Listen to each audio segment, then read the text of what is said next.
വിശുദ്ധ ലൂക്കോസിൻ്റെ സുവിശേഷം 1:79 ആ ആർദ്ര കരുണയാൽ ഉയരത്തിൽ നിന്ന് ഉദയം നമ്മെ സന്ദർശിച്ചിരിക്കുന്നു.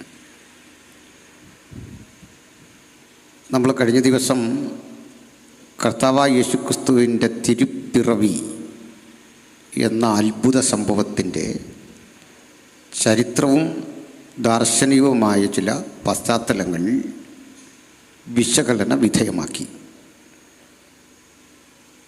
തനിക്ക് മുമ്പ് ഇതേപോലെ ഒരാൾ എവിടെയും ജനിച്ചിട്ടില്ല എന്നും ആ ജനനം യാദൃച്ഛികമായ ഒരു സംഭവത്തെ വ്യാഖ്യാനിച്ചെടുത്തതുമല്ല എന്ന് നമ്മൾ ചിന്തിക്കുകയുണ്ടായി.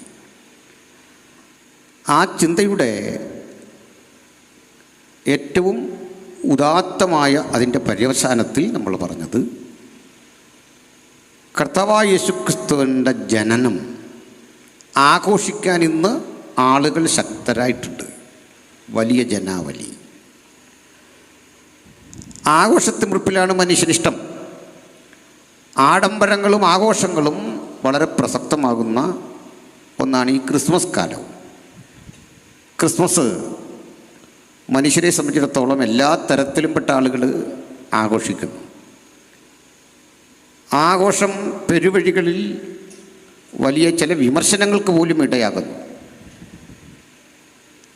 ആ ക്രിസ്മസുമായി ബന്ധപ്പെട്ട് മദ്യവും സാമൂഹ്യവിരുദ്ധ പ്രവർത്തനങ്ങളും പോലും നടത്തത്തക്ക വിധത്തിൽ ആഘോഷവൽക്കരിക്കുന്ന ഒരു ലോകത്ത് അന്നും ക്രിസ്മസ് അല്ലെങ്കിൽ യേശുവിൻ്റെ ജനനത്തിന് അത് ആഘോഷിച്ച ഇടയന്മാരെ പറ്റിയും കാണാൻ വന്ന വിദ്വാൻമാരെ പറ്റിയും തുടർന്ന് നടന്ന സംഭവങ്ങളും പറഞ്ഞ് നമ്മൾ എത്തി നിൽക്കുന്നത്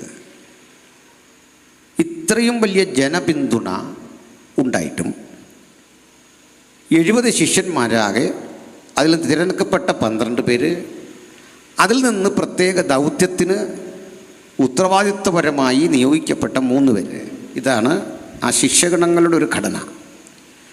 ഇത്രയും ഉണ്ടായിട്ടും ക്രൂശിക്കപ്പെട്ട ക്രിസ്തുവിനെ അനുഗമിക്കാൻ ആളില്ലാതെ പോയി എന്നതാണ് ക്രൂശീകരണ സന്ദർഭത്തിൻ്റെ പ്രത്യേകതയെന്നും ക്രൂശ് ചുമക്കുന്ന ക്രിസ്തുവിനൊപ്പം ആരെ നിങ്ങൾ കാണുന്നു, എത്ര ആളുകളുണ്ട്, എന്തുകൊണ്ട് ജനനത്തിന് കണ്ട ആ വലിയ സമൂഹം അല്ലെങ്കിൽ ശുശ്രൂഷ കാലഘട്ടത്തിൽ യേശുവിനെ അനുധാവനം ചെയ്ത 10,000-കണക്കിന് മനുഷ്യർ ജനത്തിരക്ക് മൂലം ഒരു മേൽക്കൂര ഇളക്കി മാറ്റി അവിടേക്ക് ഒരു രോഗിയെ സൗഖ്യമാക്കാൻ കൊണ്ടുവരത്തക്ക വിധം ആൾത്തിരക്കുള്ള ഒരു വ്യക്തിത്വം, ഒരു സെലിബ്രിറ്റിക്ക് ഇന്ന് കിട്ടുന്നതിനേക്കാളധികം പരിഗണനയിൽ ജനം കാത്തിരുന്ന ആ മഹാനുഭവന് കാലം മരണം വിധി എഴുതി മരക്കുരിശ് ചുമന്ന് നിർദ്ദിഷ്ട ദൗത്യം പൂർത്തീകരിക്കാൻ കടന്നു പോകുന്ന യേശുവിനെ എന്തുകൊണ്ട് ഈ ജനാവലി പൊതിഞ്ഞു നിൽക്കുന്നില്ല? ആൾക്കൂട്ടം നിമിത്തം യേശുവിനെ കാണാൻ ഒരു മരത്തിൻ്റെ മീതെ, അത്തിമരത്തിൻ്റെ മീതെ കയറേണ്ടി വരുന്നു സക്കായിക്ക്. തിക്കും തിരക്കും അനുഭവപ്പെട്ട് യാത്രയൊക്കെ വളരെ തിരക്കേറിയ അനുഭവമായി മാറുന്നു. ഇന്നിവിടെ സക്കായി ഇല്ല. ക്രൂശിൻ്റെ അരികിൽ യേശു ഉപകാരം ചെയ്ത യേശുവിൽ നിന്ന് നന്മ കൈപ്പറ്റി ആരുമില്ല. ഉയർത്തെഴുന്നേറ്റ യായിറോസിൻ്റെ മകളോ യായിറോസോ ഇല്ല. ലാസറിൻ്റെ സഹോദരിമാരോ ഇല്ല. 10 കുഷ്ഠരോഗികളെ ഒരേ ഘട്ടത്തിൽ സുഖപ്പെടുത്തി അവരാരുമില്ല. നന്ദി കരറ്റാൻ തിരിഞ്ഞു നിന്ന ആ ഒരുവനുമില്ല. കൂടെ നടന്ന് 3.5 കൊല്ലം പഠിച്ച് ഒപ്പം ജീവിത സുഖങ്ങളിൽ കൂടെ നടന്ന ശിഷ്യന്മാർ യോഹന്നാനൊഴികെ മറ്റാരുമില്ല. ഈ ഒരു പരിസ്ഥിതി നമ്മെ പഠിപ്പിക്കുന്ന യാഥാർത്ഥ്യമെന്ത് എന്നാണ് നമ്മൾ ഇന്ന് ചിന്തിക്കുന്നത്. സന്തോഷമാണോ? അപ്പോൾ ഇന്നലെ നമ്മൾ ആമുഖഘട്ടത്തിൽ പാർസികളെക്കുറിച്ചുമൊക്കെ പറഞ്ഞു. അതിൽ വിരോധം വല്ലതുണ്ടോ? ഇല്ല.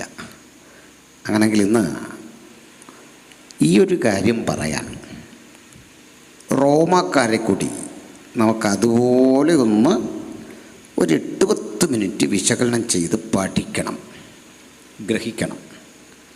എങ്കിലേ ഈ ക്രൂശ് മരണത്തിൻ്റെ യുണീക്നെസ്, അതിൻ്റെ സവിശേഷത നമുക്ക് മനസ്സിലാവും. ആ അറ്റം വരെ നമ്മൾ ഇന്നലെ രാത്രി വന്നിരുന്നു. എന്താ അത്? റോം ഒരു വലിയ സാമ്രാജ്യമാണ്. എന്താ ഈ സാമ്രാജ്യം എന്ന് പറഞ്ഞാൽ നമുക്കറിയാം. ഒരു വിശാലമായ ഭൂപ്രദേശം, അതിൻ്റെ കീഴിൽ നിരവധി നാട്ടുരാജ്യങ്ങൾ, അവിടം ഭരിക്കാൻ നാടുവാഴികൾ, ആ നാടുവാഴികളുടെ ചില അവകാശങ്ങൾ അംഗീകരിച്ചുകൊണ്ട് അവരെ മുഴുവൻ കൺട്രോൾ ചെയ്യുന്ന സർവാധികാരിയായ ഒരു ചക്രവർത്തി. ആ ചക്രവർത്തി നിയന്ത്രിക്കുന്ന, ചക്രവർത്തി അയച്ചിരിക്കുന്ന ധാരാളം ഗവർണർമാർ. ഇതാണ് അതിൻ്റെ പൊളിറ്റിക്കൽ സിസ്റ്റം എന്ന് പറയുന്നത്. നമ്മൾ കേരള ചരിത്രമൊക്കെ പഠിക്കുമ്പോൾ പണ്ട് വേണാട് സാമ്രാജ്യം, പെരുമ്പടപ്പ് സ്വരൂപം, ഇങ്ങനെയൊക്കെ പഠിക്കാറുണ്ട്. വാസ്തവത്തിൽ അതൊക്കെ കള്ളമാണ്. അതിൻ്റെ കാരണം ഒരു സാമ്രാജ്യമാകാൻ വേണ്ട സ്ഥലമൊന്നും ഇവിടൊന്നുമില്ല. മനസ്സിലായില്ലേ? ഈ കേരളത്തിൻ്റെ മാപ്പിൽ തിരിഞ്ഞൊന്ന് കുതിര ഓടിക്കഴിഞ്ഞാൽ ഒന്നിലത് പോയി അറബിക്കടലിൽ വീഴും, അല്ലെങ്കിൽ ചെന്ന് സഹ്യപർവ്വതത്തിലിടിച്ച്, അത് സ്പീഡ് എടുക്കാൻ പോലും സ്ഥലമില്ലാത്ത, നിന്ന് തിരിയാനിടയില്ലാത്ത ഇടത്ത് ഈ സാമ്രാജ്യം എന്നൊക്കെ ആരാണ് എഴുതി വെച്ചെന്നൊരു പിടിയില്ല. നമ്മളൊക്കെ ഇങ്ങനെ പഠിച്ചവരാണ്. കേരളം ഭയങ്കര സാമ്രാജ്യം, ചേര ചോള പാണ്ഡ്യ സാമ്രാജ്യം, അങ്ങനെയൊന്നുമില്ല. അതൊക്കെ കുറേ പഞ്ചായത്തുകളെല്ലാം ഒരുമിച്ച് കൂടി അങ്ങനൊരു സംവിധാനം, അത്രയൊക്കെ ഉള്ളൂ. അല്ലാതെ നിയന്ത്രിതമായൊരു ഭരണഘടനയ്ക്ക് കീഴിൽ അങ്ങനെ പോകുന്ന രീതിയൊന്നും ഇവിടെ ഇല്ല. അതിനുള്ള സ്ഥല സൗകര്യവും ഇല്ല കേരളത്തിൽ. പോട്ടെ. പിന്നെ ഇന്നലെ പറഞ്ഞു 5000 മൈലാണ് റോമൻ സാമ്രാജ്യത്തിൻ്റെ നീളം, വീതി 4000. ഇന്നത്തെ യൂറോപ്പിനെ ആകെ വിഴുങ്ങുന്ന ഒരു ഭൂപ്രദേശം. അവിടെ ചില നന്മകളുണ്ട്, അത് പറയാതെ വയ്യ. അതിലൊന്ന് ഈ റോമിലാണ് സുശക്തമായ നിയമസംഹിതയുള്ള കോടതികൾ സജീവമായത്. നിയമം പണ്ടുണ്ട്. ലോകത്തിലെ ആദ്യത്തെ നിയമജ്ഞൻ ഹമ്മൂറബി എന്ന് പറയും. അയാൾ ബാബിലോണ്യനാണ്. പക്ഷെ നിയമം കർശനമാക്കിക്കൊണ്ട് കോടതികൾ അത് സ്ഥാപിച്ചുകൊണ്ട് നിയമവ്യവസ്ഥയ്ക്കുള്ളിലേക്ക് ഒരു രാജ്യത്തെ സന്നിവേശിപ്പിച്ച ഭരണകൂടം റോമനാണ്. ഇത് തേടി നമ്മൾ അധികം പോണ്ട. അന്ന് റോമിലെ കോടതിയിൽ ഉപയോഗിച്ച ഭാഷയുടെ അവശിഷ്ടങ്ങൾ തൊട്ടടുത്ത കോട്ടയത്തെ കോടതിയിലും ഉണ്ട് ഇപ്പോഴും. ഉദാഹരണം, ജുഡീഷ്യറി, ഇങ്ങനെ നമ്മൾ കേട്ടിട്ടുണ്ട്. ഈ പദം ലാറ്റിനാണ്, റോമക്കാരൻ്റെ ഭാഷയായ ലാറ്റിനാണ്. കോ വാറണ്ടം അല്ലെങ്കിൽ വാറണ്ട്, ഇത് ലാറ്റിനാണ്. ഈ കോടതികളുടെ തന്നെ ഒരടിസ്ഥാന തത്വമുണ്ട്. ജഡ്ജി 2 സൈഡും കേൾക്കണം, 2 വശവും കേൾക്കണം. അതിന് പറയുന്നൊരു പേരുണ്ട്, ഓഡി ആർട്ടം പാർട്ടം. You should be audible to both side. 2 കക്ഷികളെയും കേൾക്കണം. ഇതും ലാറ്റിൻ വേർഡാണ്. ഇനി നമ്മൾ കേൾക്കുന്ന ഒരു 90% കോടതിയിലെ ഭാഷയും അന്ന് യേശുവിനെ ന്യായവിസ്താരം ചെയ്ത കോടതിയിലും മുഴങ്ങിക്കേട്ട ഭാഷയാണ്. ആ തത്വത്തിന് ചില പരിഷ്കരണങ്ങളൊക്കെ വരുത്തിയാണ് നമ്മുടെ കോടതികൾ പ്രവർത്തിക്കുന്നത്. അതെങ്ങനെയാണെന്നറിയണ്ടേ? പഴയ റോമൻ സാമ്രാജ്യത്തിൻ്റെ പിൽക്കാല അവശിഷ്ടമാണ് നമ്മളിന്ന് യൂറോപ്പ് എന്ന് വിളിക്കുന്ന രാജ്യങ്ങൾ, വിശേഷിച്ച് ഇംഗ്ലണ്ടുമൊക്കെ. ആ ഇംഗ്ലണ്ടുകാരിലെ ഒരു വലിയ ബാരിസ്റ്ററായിരുന്ന മെക്കോളെ ഇന്ത്യയിലേക്ക് വരിക. നമ്മളറിയുന്ന മെക്കോളെ പ്രഭു. മെക്കോളെ പ്രഭു ഇന്ത്യയിൽ വരുമ്പോൾ ഒരു കാഴ്ച കണ്ടു. ഇന്ത്യയിൽ ഏതെങ്കിലും ഒരു നിയമസംഹിതയെ ആധാരമാക്കി എങ്ങും ഭരിക്കുന്നില്ല. ശിക്ഷ കൊടുക്കുന്നത് ഒരു ശ്രേണീകൃത സംവിധാനത്തിലൂടെയാണ്. കുറ്റവാളിക്ക് ശിക്ഷ കൊടുക്കുവാൻ വേണ്ടി അന്ന് നിലനിന്നിരുന്ന നിയമങ്ങൾ ഒരു പരിഷ്കൃത സമൂഹത്തിന് ചേരില്ല. എക്സാമ്പിൾ, കുറ്റം ചെയ്യുന്ന ആൾ ബ്രാഹ്മണെങ്കിൽ ആ കുറ്റവാളിയെ ഒരു തുലാസിലാദി തൂക്കി എത്ര റാത്തൽ തൂക്കമുണ്ടെന്ന് എഴുതണം. റാത്തലാണെന്നത്തെ കണക്ക്. ഇതിനുശേഷം ഇയാൾ ചെയ്ത കുറ്റകൃത്യം ഒരു എഴുത്തോലയിൽ എഴുതി വീണ്ടും തൂക്കണം. അപ്പോൾ തൂക്കത്തിന് വ്യത്യാസം വരുന്നില്ല എങ്കിൽ, വരത്തില്ലല്ലോ, കാരണം ഇത് കമ്പ്യൂട്ടറൈസ്ഡ് ചെക്കപ്പൊന്നുമല്ല, ഇവാലുവേഷനൊന്നുമല്ല, ഇയാൾ കുറ്റവാളിയല്ല. പിന്നെ ഇനിയും ഇയാളെ ശിക്ഷിച്ചേ പറ്റൂ എന്നുണ്ടെങ്കിൽ അയാൾക്കുള്ള സകല സമ്പത്തും കൊടുത്ത് ഈ നാട് വിട്ടുപോകാൻ കൽപ്പിക്കണം. ഈ നാടെന്നൊക്കെ പറഞ്ഞാൽ കോട്ടയം വിട്ട് ചങ്ങനാശ്ശേരിക്ക് പൊക്കോളാൻ പറയണം, അത്രേ ഉള്ളൂ, അടുത്തടുത്ത് കിടക്കാണ്. ക്ഷത്രിയനാണ് കുറ്റം ചെയ്യുന്നതെങ്കിൽ താക്കീത്, വൈശ്യനാണെങ്കിലും താക്കീത്. ശൂദ്രൻ കുറ്റം ചെയ്താൽ കുറ്റകൃത്യം തെളിയിക്കുന്നത് തന്നെ കുടത്തിലൊരു പാമ്പിനെ അടയ്ക്കണം, വിഷപ്പാമ്പിനെ. മൂർഖൻ, നമുക്കിപ്പോൾ ഈ മൂർഖൻ അണലി എന്നൊന്നും പറയാൻ പാടില്ല. പാമ്പിനെ ഇപ്പോൾ വിളിക്കുന്ന അതിഥി എന്നാണ്. നമുക്കൊരതിഥി ഉണ്ടോ? അതൊക്കെ നമ്മൾ വിചാരിച്ചു നമുക്കൊന്നൊരു അതിഥി ഉണ്ടെന്ന് പറഞ്ഞാൽ ഒരു നല്ല മെസ്സേജ് കേൾക്കാമെന്നൊക്കെ നമ്മൾ ഓർക്കുന്നല്ലേ. നമ്മൾ വാസുമാർ പറയാം ഒരു അതിഥി ഉണ്ടെന്ന് പറഞ്ഞാൽ ജനത്തിന് വലിയ സന്തോഷമാണ്. അപ്പോൾ അതിഥി ഉണ്ടെന്ന് പറഞ്ഞാൽ ഫയർഫോഴ്സിനെ വിളിച്ചോണം, നമ്മൾ എന്തെങ്കിലും പരിപാടി നോക്കണം. അതിഥി ഇനി ഇത് വളർന്ന് ലാസ്റ്റ് സ്നേഹം കൊണ്ട് മൂർഖനെ കയറി അളിയാന്ന് വിളിക്കുമെന്ന് ഇനിയുള്ള നമ്മുടെ സംശയം. പോട്ടെ. വിഷപ്പാമ്പിനെ കുടത്തിലടച്ചിട്ട് കുറ്റകൃത്യം ചെയ്ത ശൂദ്രനെ കൊണ്ട് ഇതിനകത്ത് വീണ മോതിരമെടുപ്പിക്കണം, സത്യസന്ധത തെളിയിക്കാൻ.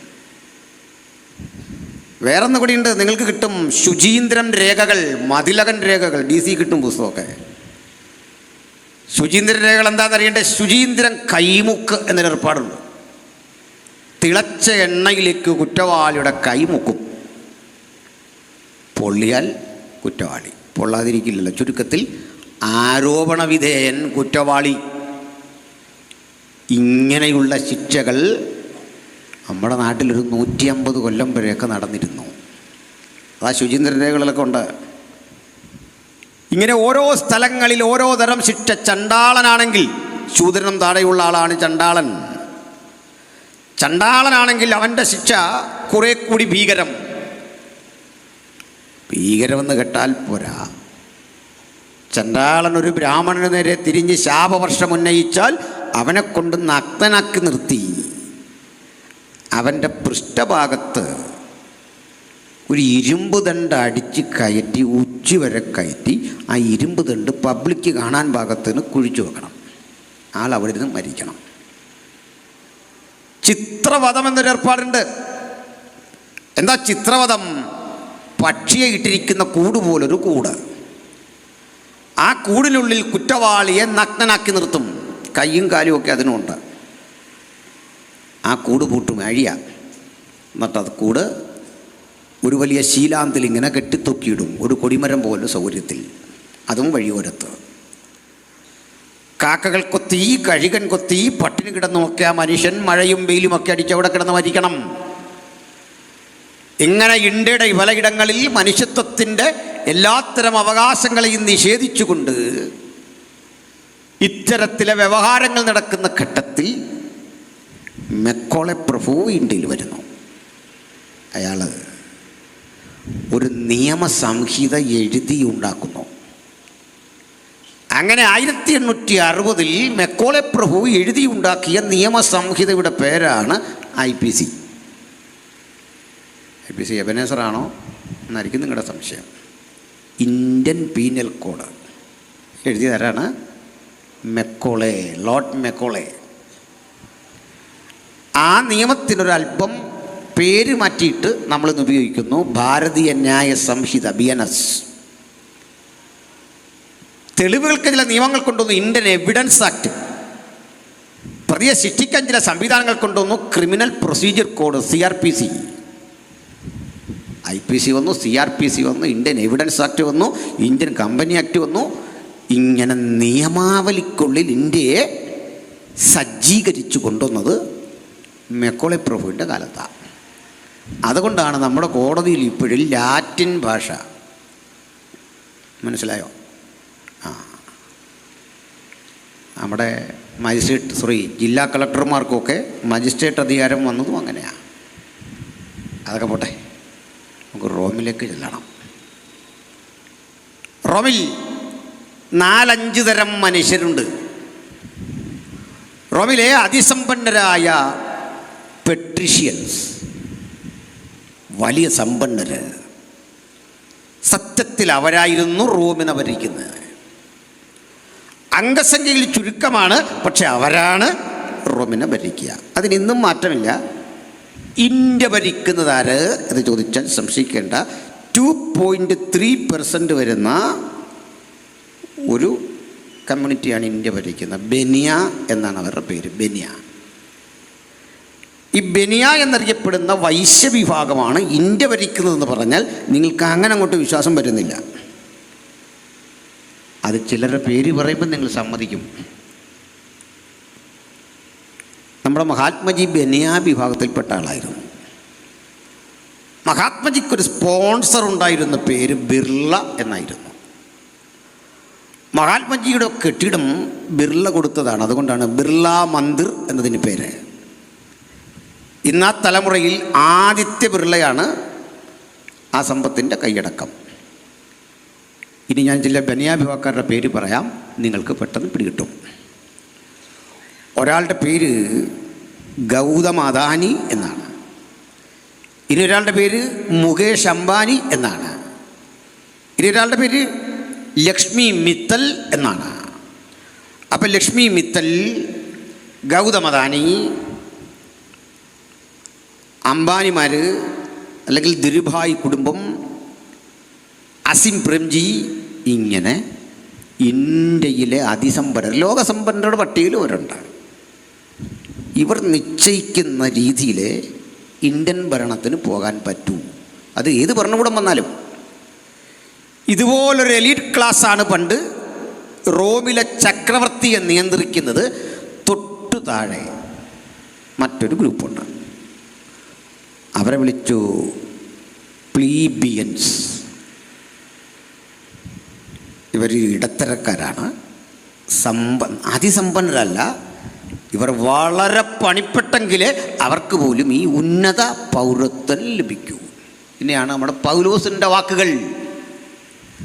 ഞാൻ പ്രസിദ്ധമായ കിലിക്യ സംസ്ഥാനത്തിലെ തർസോസ് പട്ടണത്തിൽ ജനിച്ചു വളർന്ന റോമൻ പൗരനായ ഒരു യഹൂദനാകുന്നു. എന്തോ മനസ്സിലായി? അംബാനിമാരൊക്കെ കൂട്ടാന്ന്, ലക്ഷ്മി മിത്തലിൻ്റെ കൂട്ടായിരുന്നു. ഇത് പറയാനാ അങ്ങോട്ട് വന്നേ. പക്ഷെ ഒരു പ്രശ്നം പറ്റി പുള്ളിക്ക്. ക്രിസ്തു നിമിത്തം ഇതൊക്കെ ചപ്പെന്നും ചവറെന്നും എണ്ണി. നമ്മളൊക്കെ അപ്പോൾ ഈ ചപ്പും ചവറും അങ്ങനെ കിട്ടുമെന്നാണ് ചില സുവിശേഷ യോഗത്തിൽ ആൾക്കാർ പ്രസംഗിച്ചുകൊണ്ടിരിക്കുന്നത്. പൗലോസി വലിച്ചെറിഞ്ഞ സാധനമൊക്കെ നമുക്കങ്ങനെ എങ്ങനെ കിട്ടും? പൗലോസ് ചപ്പെന്നും ചവറെന്നും എണ്ണി. അപ്പോൾ മാത്രമല്ല, പൗലോസ് മാത്രമല്ല, നമ്മുടെ ബർന്നബാസും റോമൻ പൗരനാണ്, ലൂക്കോസും റോമൻ പൗരനാണ്. എന്താ കാര്യം? തെളിവേണം. റോമാ പൗരന്മാരായ ഞങ്ങളെ കണ്ടോ കളി. വിചാരണ കൂടാതെ ഇങ്ങനെ തല്ലാവോ? ഞങ്ങളെ ഒന്നിലധികം പേരുണ്ട്. അടി കിട്ടിയ കക്ഷികൾ ചുമ്മാ ഇറങ്ങിയതല്ല. ചില ആളുകളുടെ വിചാരം ഇതൊക്കെ വെറുതെ ഇറങ്ങി പറയുന്നതല്ല. പിന്നെ പശ്ചാത്തലം പഠിക്കണം ആരാന്നല്ലേ. ചില സഹോദരങ്ങളെങ്കിലും തെറ്റിദ്ധരിച്ച് പറയാറുണ്ട്, ഈ കൃത്യജീവിതം ഇവിടെയുള്ള ആളുകൾ തിരഞ്ഞെടുത്തത് പാൽപ്പൊടി കഴിച്ചും വൈറ്റമിൻ ഗുളികയൊക്കെ സായിപ്പ് വന്നപ്പോൾ കിട്ടി. ഇതൊക്കെ കഴിച്ചാണ് ആളുകൾ വിശ്വാസം സ്വീകരിച്ചേ. നിങ്ങൾ ചരിത്രം പഠിക്കൂ. ഇന്ത്യയിലെ പ്രബലമായ ഒരു ക്രിസ്തീയ സഭയുടെ പേരാണ് IPC. അതുപോലെ പ്രബലമായ ഒരു പ്രസ്ഥാനമാണ് ചർച്ച് ഓഫ് ഗോഡ്, മറ്റൊന്ന് അസംബ്ലീസ് ഓഫ് ഗോഡ്, ഇനി ഒന്ന് ഷാരോൺ. ഇങ്ങനെയുണ്ട്. അതിൽ ഈ ഷാരോൺ ഫെലോഷിപ്പ് സഭയുടെ സ്ഥാപകൻ ഒരു തമിഴ് പശ്ചാത്തലമുള്ള അയ്യാപിള്ള എന്ന ദൈവദാസനായിരുന്നു. അല്ലെങ്കിൽ നമ്മൾ ഷാരോൺ തോമാച്ച എന്ന് വിളിക്കുന്ന ഡോക്ടർ PJ തോമസിൻ്റെ പിതാവ് ജോൺ അയ്യാപിള്ള ശതകോടീശ്വരനായ ഒരു ഭൂ ഉടമയായിരുന്നു. ഒന്നുകൂടി കേട്ടു. കണ്ണൂർ ജില്ലയിൽ സർക്കാർ വക ആശുപത്രി പ്രവർത്തിക്കുന്നത് ജോൺ അയ്യാപിള്ളയുടെ മക്കൾ സൗജന്യം കൊടുത്ത സ്ഥലത്താണ്, എടുത്തോളാൻ. അങ്ങനെയുള്ള ഈ മനുഷ്യൻ ആരെങ്കിലും പാൽപ്പൊടി കൊടുത്തിട്ടാണോ അയ്യാപിള്ള ജോൺ അയ്യാപിള്ള ആയതെന്ന് നിങ്ങൾ തീരുമാനിക്കുക. ഇതിന് പറഞ്ഞ മനസ്സിലായില്ലേ? ഈ ഷാരോൺ തോമാച്ചായനെ നമ്മൾ വിളിക്കുന്ന PJ Thomas, doctor PJ Thomas അന്നത്തെ തിരുവിതാംകൂർ സർവകലാശാലയിലെ ഇംഗ്ലീഷ് സാഹിത്യത്തിലെ PhD-കാരനാണ്. സർ CP ഈ യൂണിവേഴ്സിറ്റിയുടെ ഹെഡാക്കാൻ തീരുമാനിച്ചിരുന്ന ആൽബർട്ട് ഐൻസ്റ്റീനെ. അപ്പോൾ ഓർക്കണം, അവിടുന്ന് ഇംഗ്ലീഷ് സാഹിത്യത്തിൽ അക്കാലത്ത് ഡോക്ടർ. ഇതായിരുന്നു സ്ഥിതി. ART അതിശയം, AR തങ്കയ്യ അതിശയം എന്നൊരു ദിവസനാണ് ദീർഘനാളുകൾ ചർച്ചക്കോടിനെ നയിച്ചത്. ഈ തങ്കയ്യ അതിശയം ഒരു തമിഴ് ബ്രാഹ്മണനായിരുന്നു, പരേതനായ പാസ്റ്റർ PAV സ്വാമിൻ്റെ പിതാവ്. ദീർഘനാളുകൾ അസംബ്ലീസ് കോഡിനെ നയിച്ച ഒരു മഹാരഥനായ ദൈവദാസൻ്റെ പേര് ഡോക്ടർ അബ്ദുൽ കരീം. ഇന്ത്യ പെന്തക്കോസ്ത് സഭയെ സുദീർഘ വർഷങ്ങൾ നയിച്ച ആന്ധ്രക്കാരനായ പാസ്റ്റർ ജോൺ സുന്ദർ റാവു ദലിതനായിരുന്നു. അപ്പോൾ എല്ലാ തരം മത്സ്യങ്ങളും കയറുന്ന ഈ വല ഞങ്ങൾ ഈ രാജ്യത്ത് സൃഷ്ടിച്ചത് പാൽപ്പൊടി കൊടുത്തൊന്നുമല്ല, വൈറ്റമിൻ ഗുളിക കൊടുത്തൊന്നുമല്ല. ഞങ്ങൾക്ക് 100 വർഷത്തെ പഴക്കമുള്ളൂ. ഞങ്ങൾ വരുമ്പോഴേക്കും ഇവിടെ ആർക്കും ഇതൊന്നും വേണ്ടാതായി, ഇതൊന്നും ആർക്കും വേണ്ടാതായി. ഇനി മറ്റു ചില സംഭവങ്ങൾ കൂടി പറയാനുണ്ട്. ഞങ്ങൾ നിർബന്ധിത മതപരിവർത്തനത്തിൽ വിശ്വസിക്കുന്നില്ല. അതിൻ്റെ തെളിവ് കൂടി തരാം. നമ്മൾ പോയിട്ട് DC തന്നെ അടുത്ത പുസ്തകം കിട്ടും. E. മാധവൻ, SNDP യോഗത്തിൻ്റെ ആദ്യകാല ജനറൽ സെക്രട്ടറിമാരിലൊരാൾ. അദ്ദേഹത്തിൻ്റെ ജീവിത സമരം എന്നൊരു പുസ്തകം വായിക്കണം. 25,000 പേര് ഒറ്റയടിക്ക് തിരുനക്കര മൈതാനിയിൽ ഒത്തുകൂടി ഈ മതപരിവർത്തനത്തിന് 20 സഹോദരങ്ങൾ. 25,000 നേതൃത്വം കൊടുത്ത ആളാണ് E. മാധവൻ. എന്താ അന്നത്തെ ക്രൈസ്തവ സഭ അവരോട് പറഞ്ഞെന്ന് കേൾക്കണ്ടേ? മദൻ മോഹൻ മാളവ്യ ഇവരെ ഈ യോഗത്തിൽ സംസാരിക്കാൻ വന്നിട്ട് സഹോദരൻ അയ്യപ്പൻ കലാപമുണ്ടാക്കി തിരിച്ചു വിട്ടു. എന്നിട്ടവർ ഒറ്റക്കെട്ടായി 25,000 പേര് ക്രിസ്തീയ വിശ്വാസം സ്വീകരിക്കാൻ തയ്യാറായപ്പോൾ നമ്മളെന്താ പറഞ്ഞേ? ഇതങ്ങനെ സ്വീകരിക്കാൻ പറ്റിയൊരു മാർഗമല്ല. നിങ്ങൾ സന്തോഷത്തോടെ മടങ്ങിപ്പോയി പഴയ രൂപത്തിൽ ഇരുന്നാട്ടെ. ഒരു കാര്യം കൂടി പറഞ്ഞ് ഞാൻ നമ്മുടെ പശ്ചാത്തലത്തിലേക്ക് വരാം. ഇന്ത്യയിൽ, കേരളത്തിൽ രേഖാമൂലമുള്ള ആദ്യത്തെ മതപരിവർത്തനം രേഖപ്പെടുത്തിയിട്ടുള്ളത് ചരിത്രത്തിൽ 1854 പത്തനംതിട്ട ജില്ലയിലെ മല്ലപ്പള്ളി എന്ന സ്ഥലത്താണ്. തെയ്യത്താൻ എന്ന് വിളിക്കുന്ന അദ്ദേഹത്തിൻ്റെ യഥാർത്ഥ പേര് ദൈവത്താൻ. വിളിക്കുന്നതെല്ലാം തെയ്യത്താൻ. അപ്പോൾ ഒരാൾ എന്നോട് പറഞ്ഞു, അങ്ങനെയല്ല, ഇവയാളെ കളിയാക്കി വിളിച്ചാണ് തെയ്യത്താൻ. ഞാൻ പറഞ്ഞു, കളിയാക്കിയൊന്നുമല്ല. ഇന്നലെ കേട്ടല്ലോ, വേലുത്തമ്പി തളവയ്ക്കും ഈസ്റ്റ് ഇന്ത്യ കമ്പനി എന്ന് പറയാൻ അറിയില്ലായിരുന്നു. ഇംഗ്ലീഷ് കമ്പനി എന്ന് പറയാൻ വേലുത്തമ്പി തളവ കുണ്ടറ വിളംബരത്തിൽ രേഖപ്പെടുത്തിയ ഭാഷ ഞാൻ പറഞ്ഞു, ഇംഗരിച്ച് കുമ്പഞ്ചി.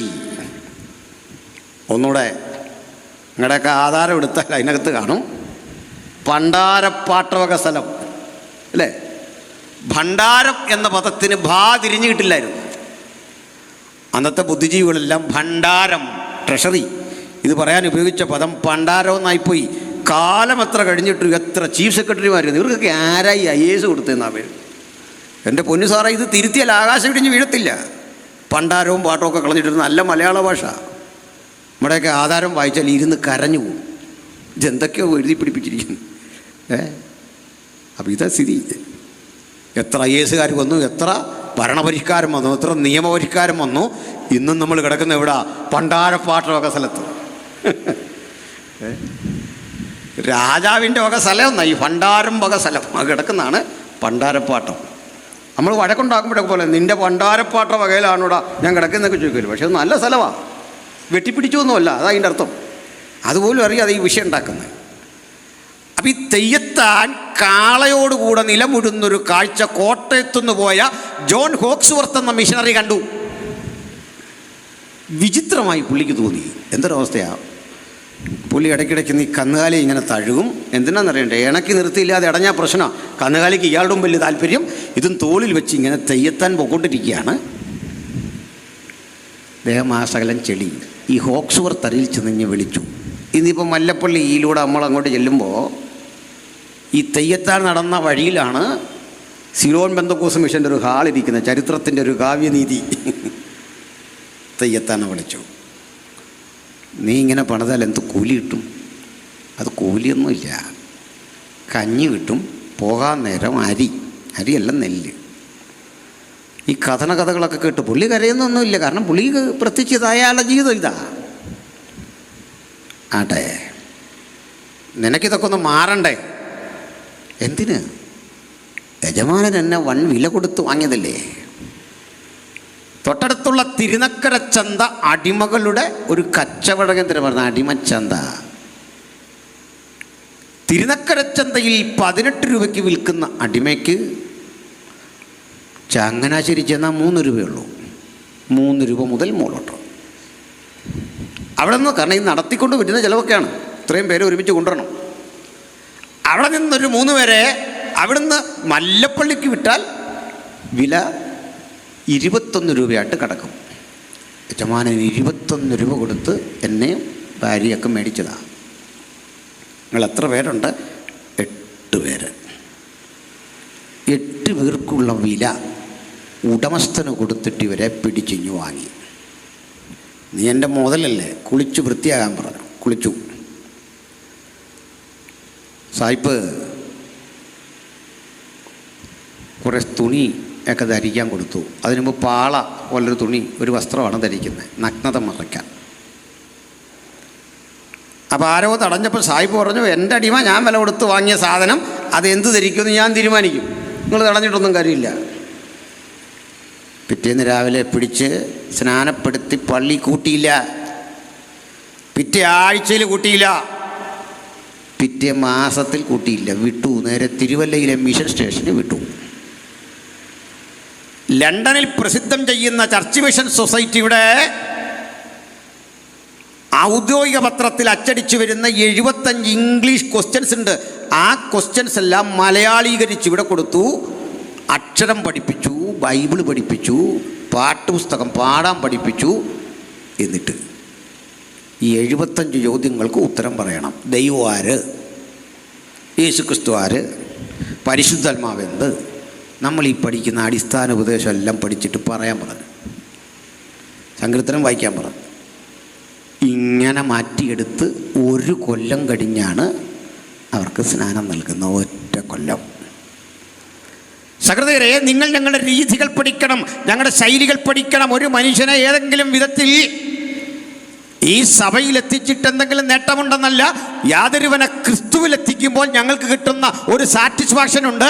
അത് കേവലം ആത്മരക്ഷയുടെ ദൂതിൻ്റെ പ്രകാശനമല്ല, അവൻ്റെ ജീവിതത്തിൻ്റെ സമഗ്രമായ വികാസത്തിൻ്റെയും വിമോചനത്തിൻ്റെയും വഴി ക്രിസ്തുവിലെന്ന് സ്ഥാപിച്ചുറപ്പിച്ച് അത് പഠിപ്പിച്ച 100 കൊല്ലം കൊണ്ട് ഈ രാജ്യത്ത് തെളിയിച്ച മാർഗമാണ് സുവിശേഷത്തിൻ്റെ മാർഗം.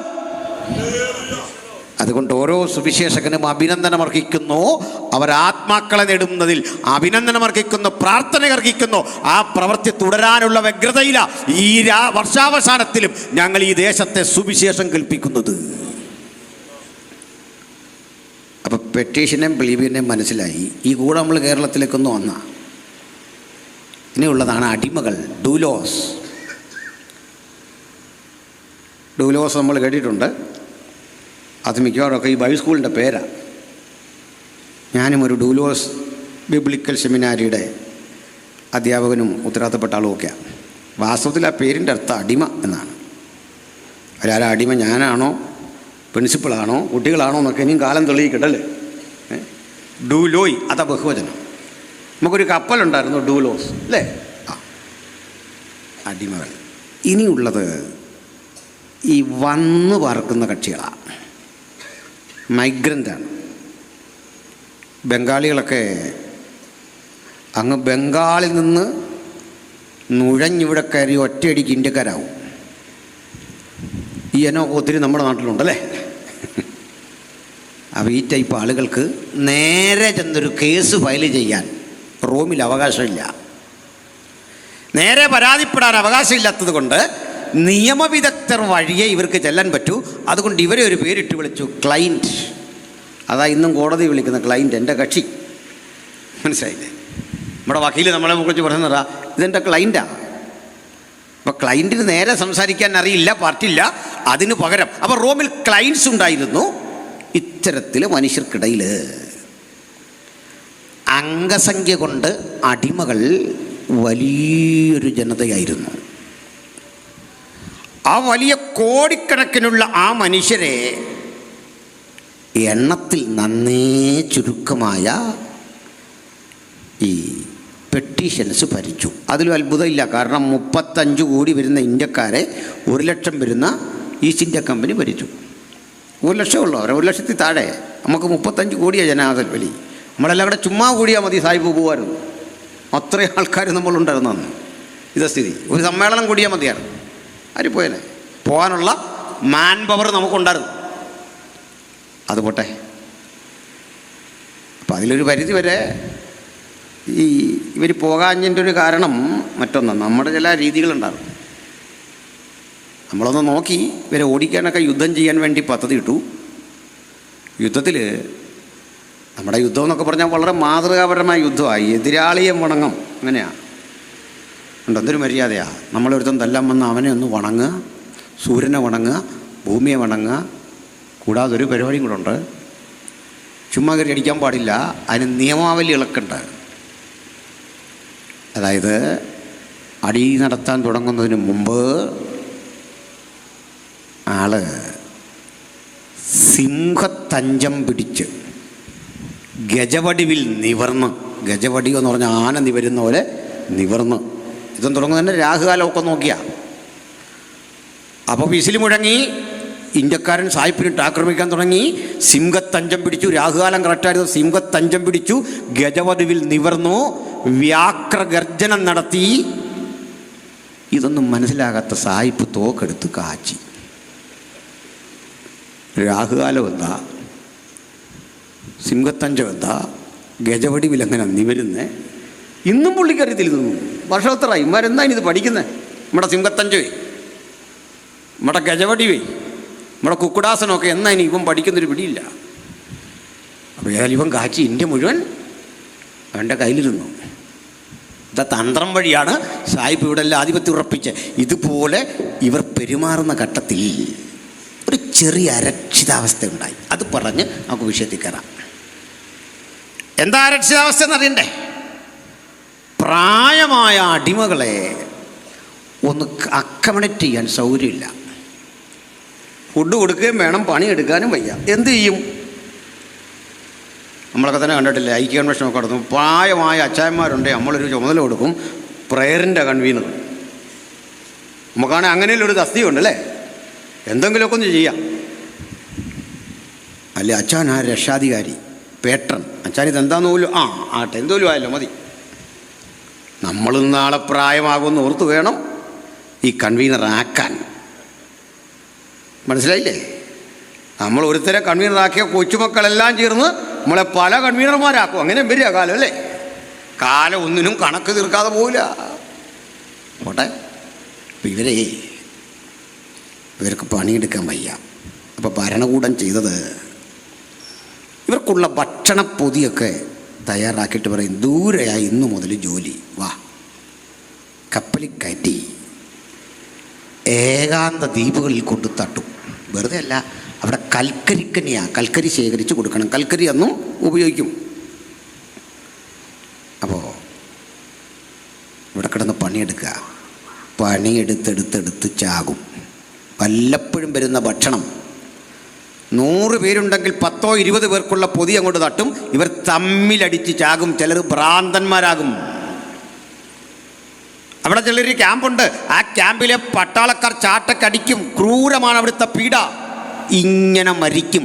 ക്രിമിനലുകൾ, തള്ളിക്കളഞ്ഞ മനുഷ്യർ, മനോരോഗം വന്നവർ, പ്രായാധിക്യം കൊണ്ട് വീർപ്പ് മുട്ടുന്നവർ.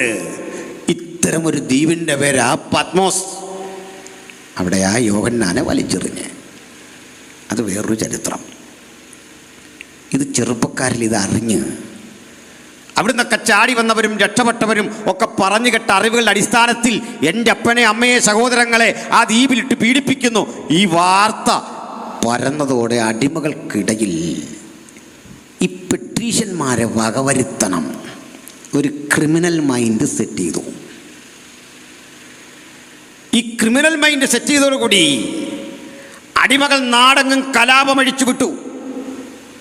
യജമാനന്മാരെ കഴുത്ത് ഞെരിച്ചു കൊന്നു, തീക്കുള്ളിൽ വലിച്ചെറിഞ്ഞു, അവരുടെ പിഞ്ചോമനകളെ കൊന്നു, സ്ത്രീകളെ ഉപദ്രവിച്ചു, കൃഷിയിടങ്ങൾക്ക് തീയിട്ടു, മൃഗങ്ങളെ പിടിച്ചെടുത്തു കൊണ്ടുവന്ന് ഭക്ഷണമാക്കി കഴിച്ചു.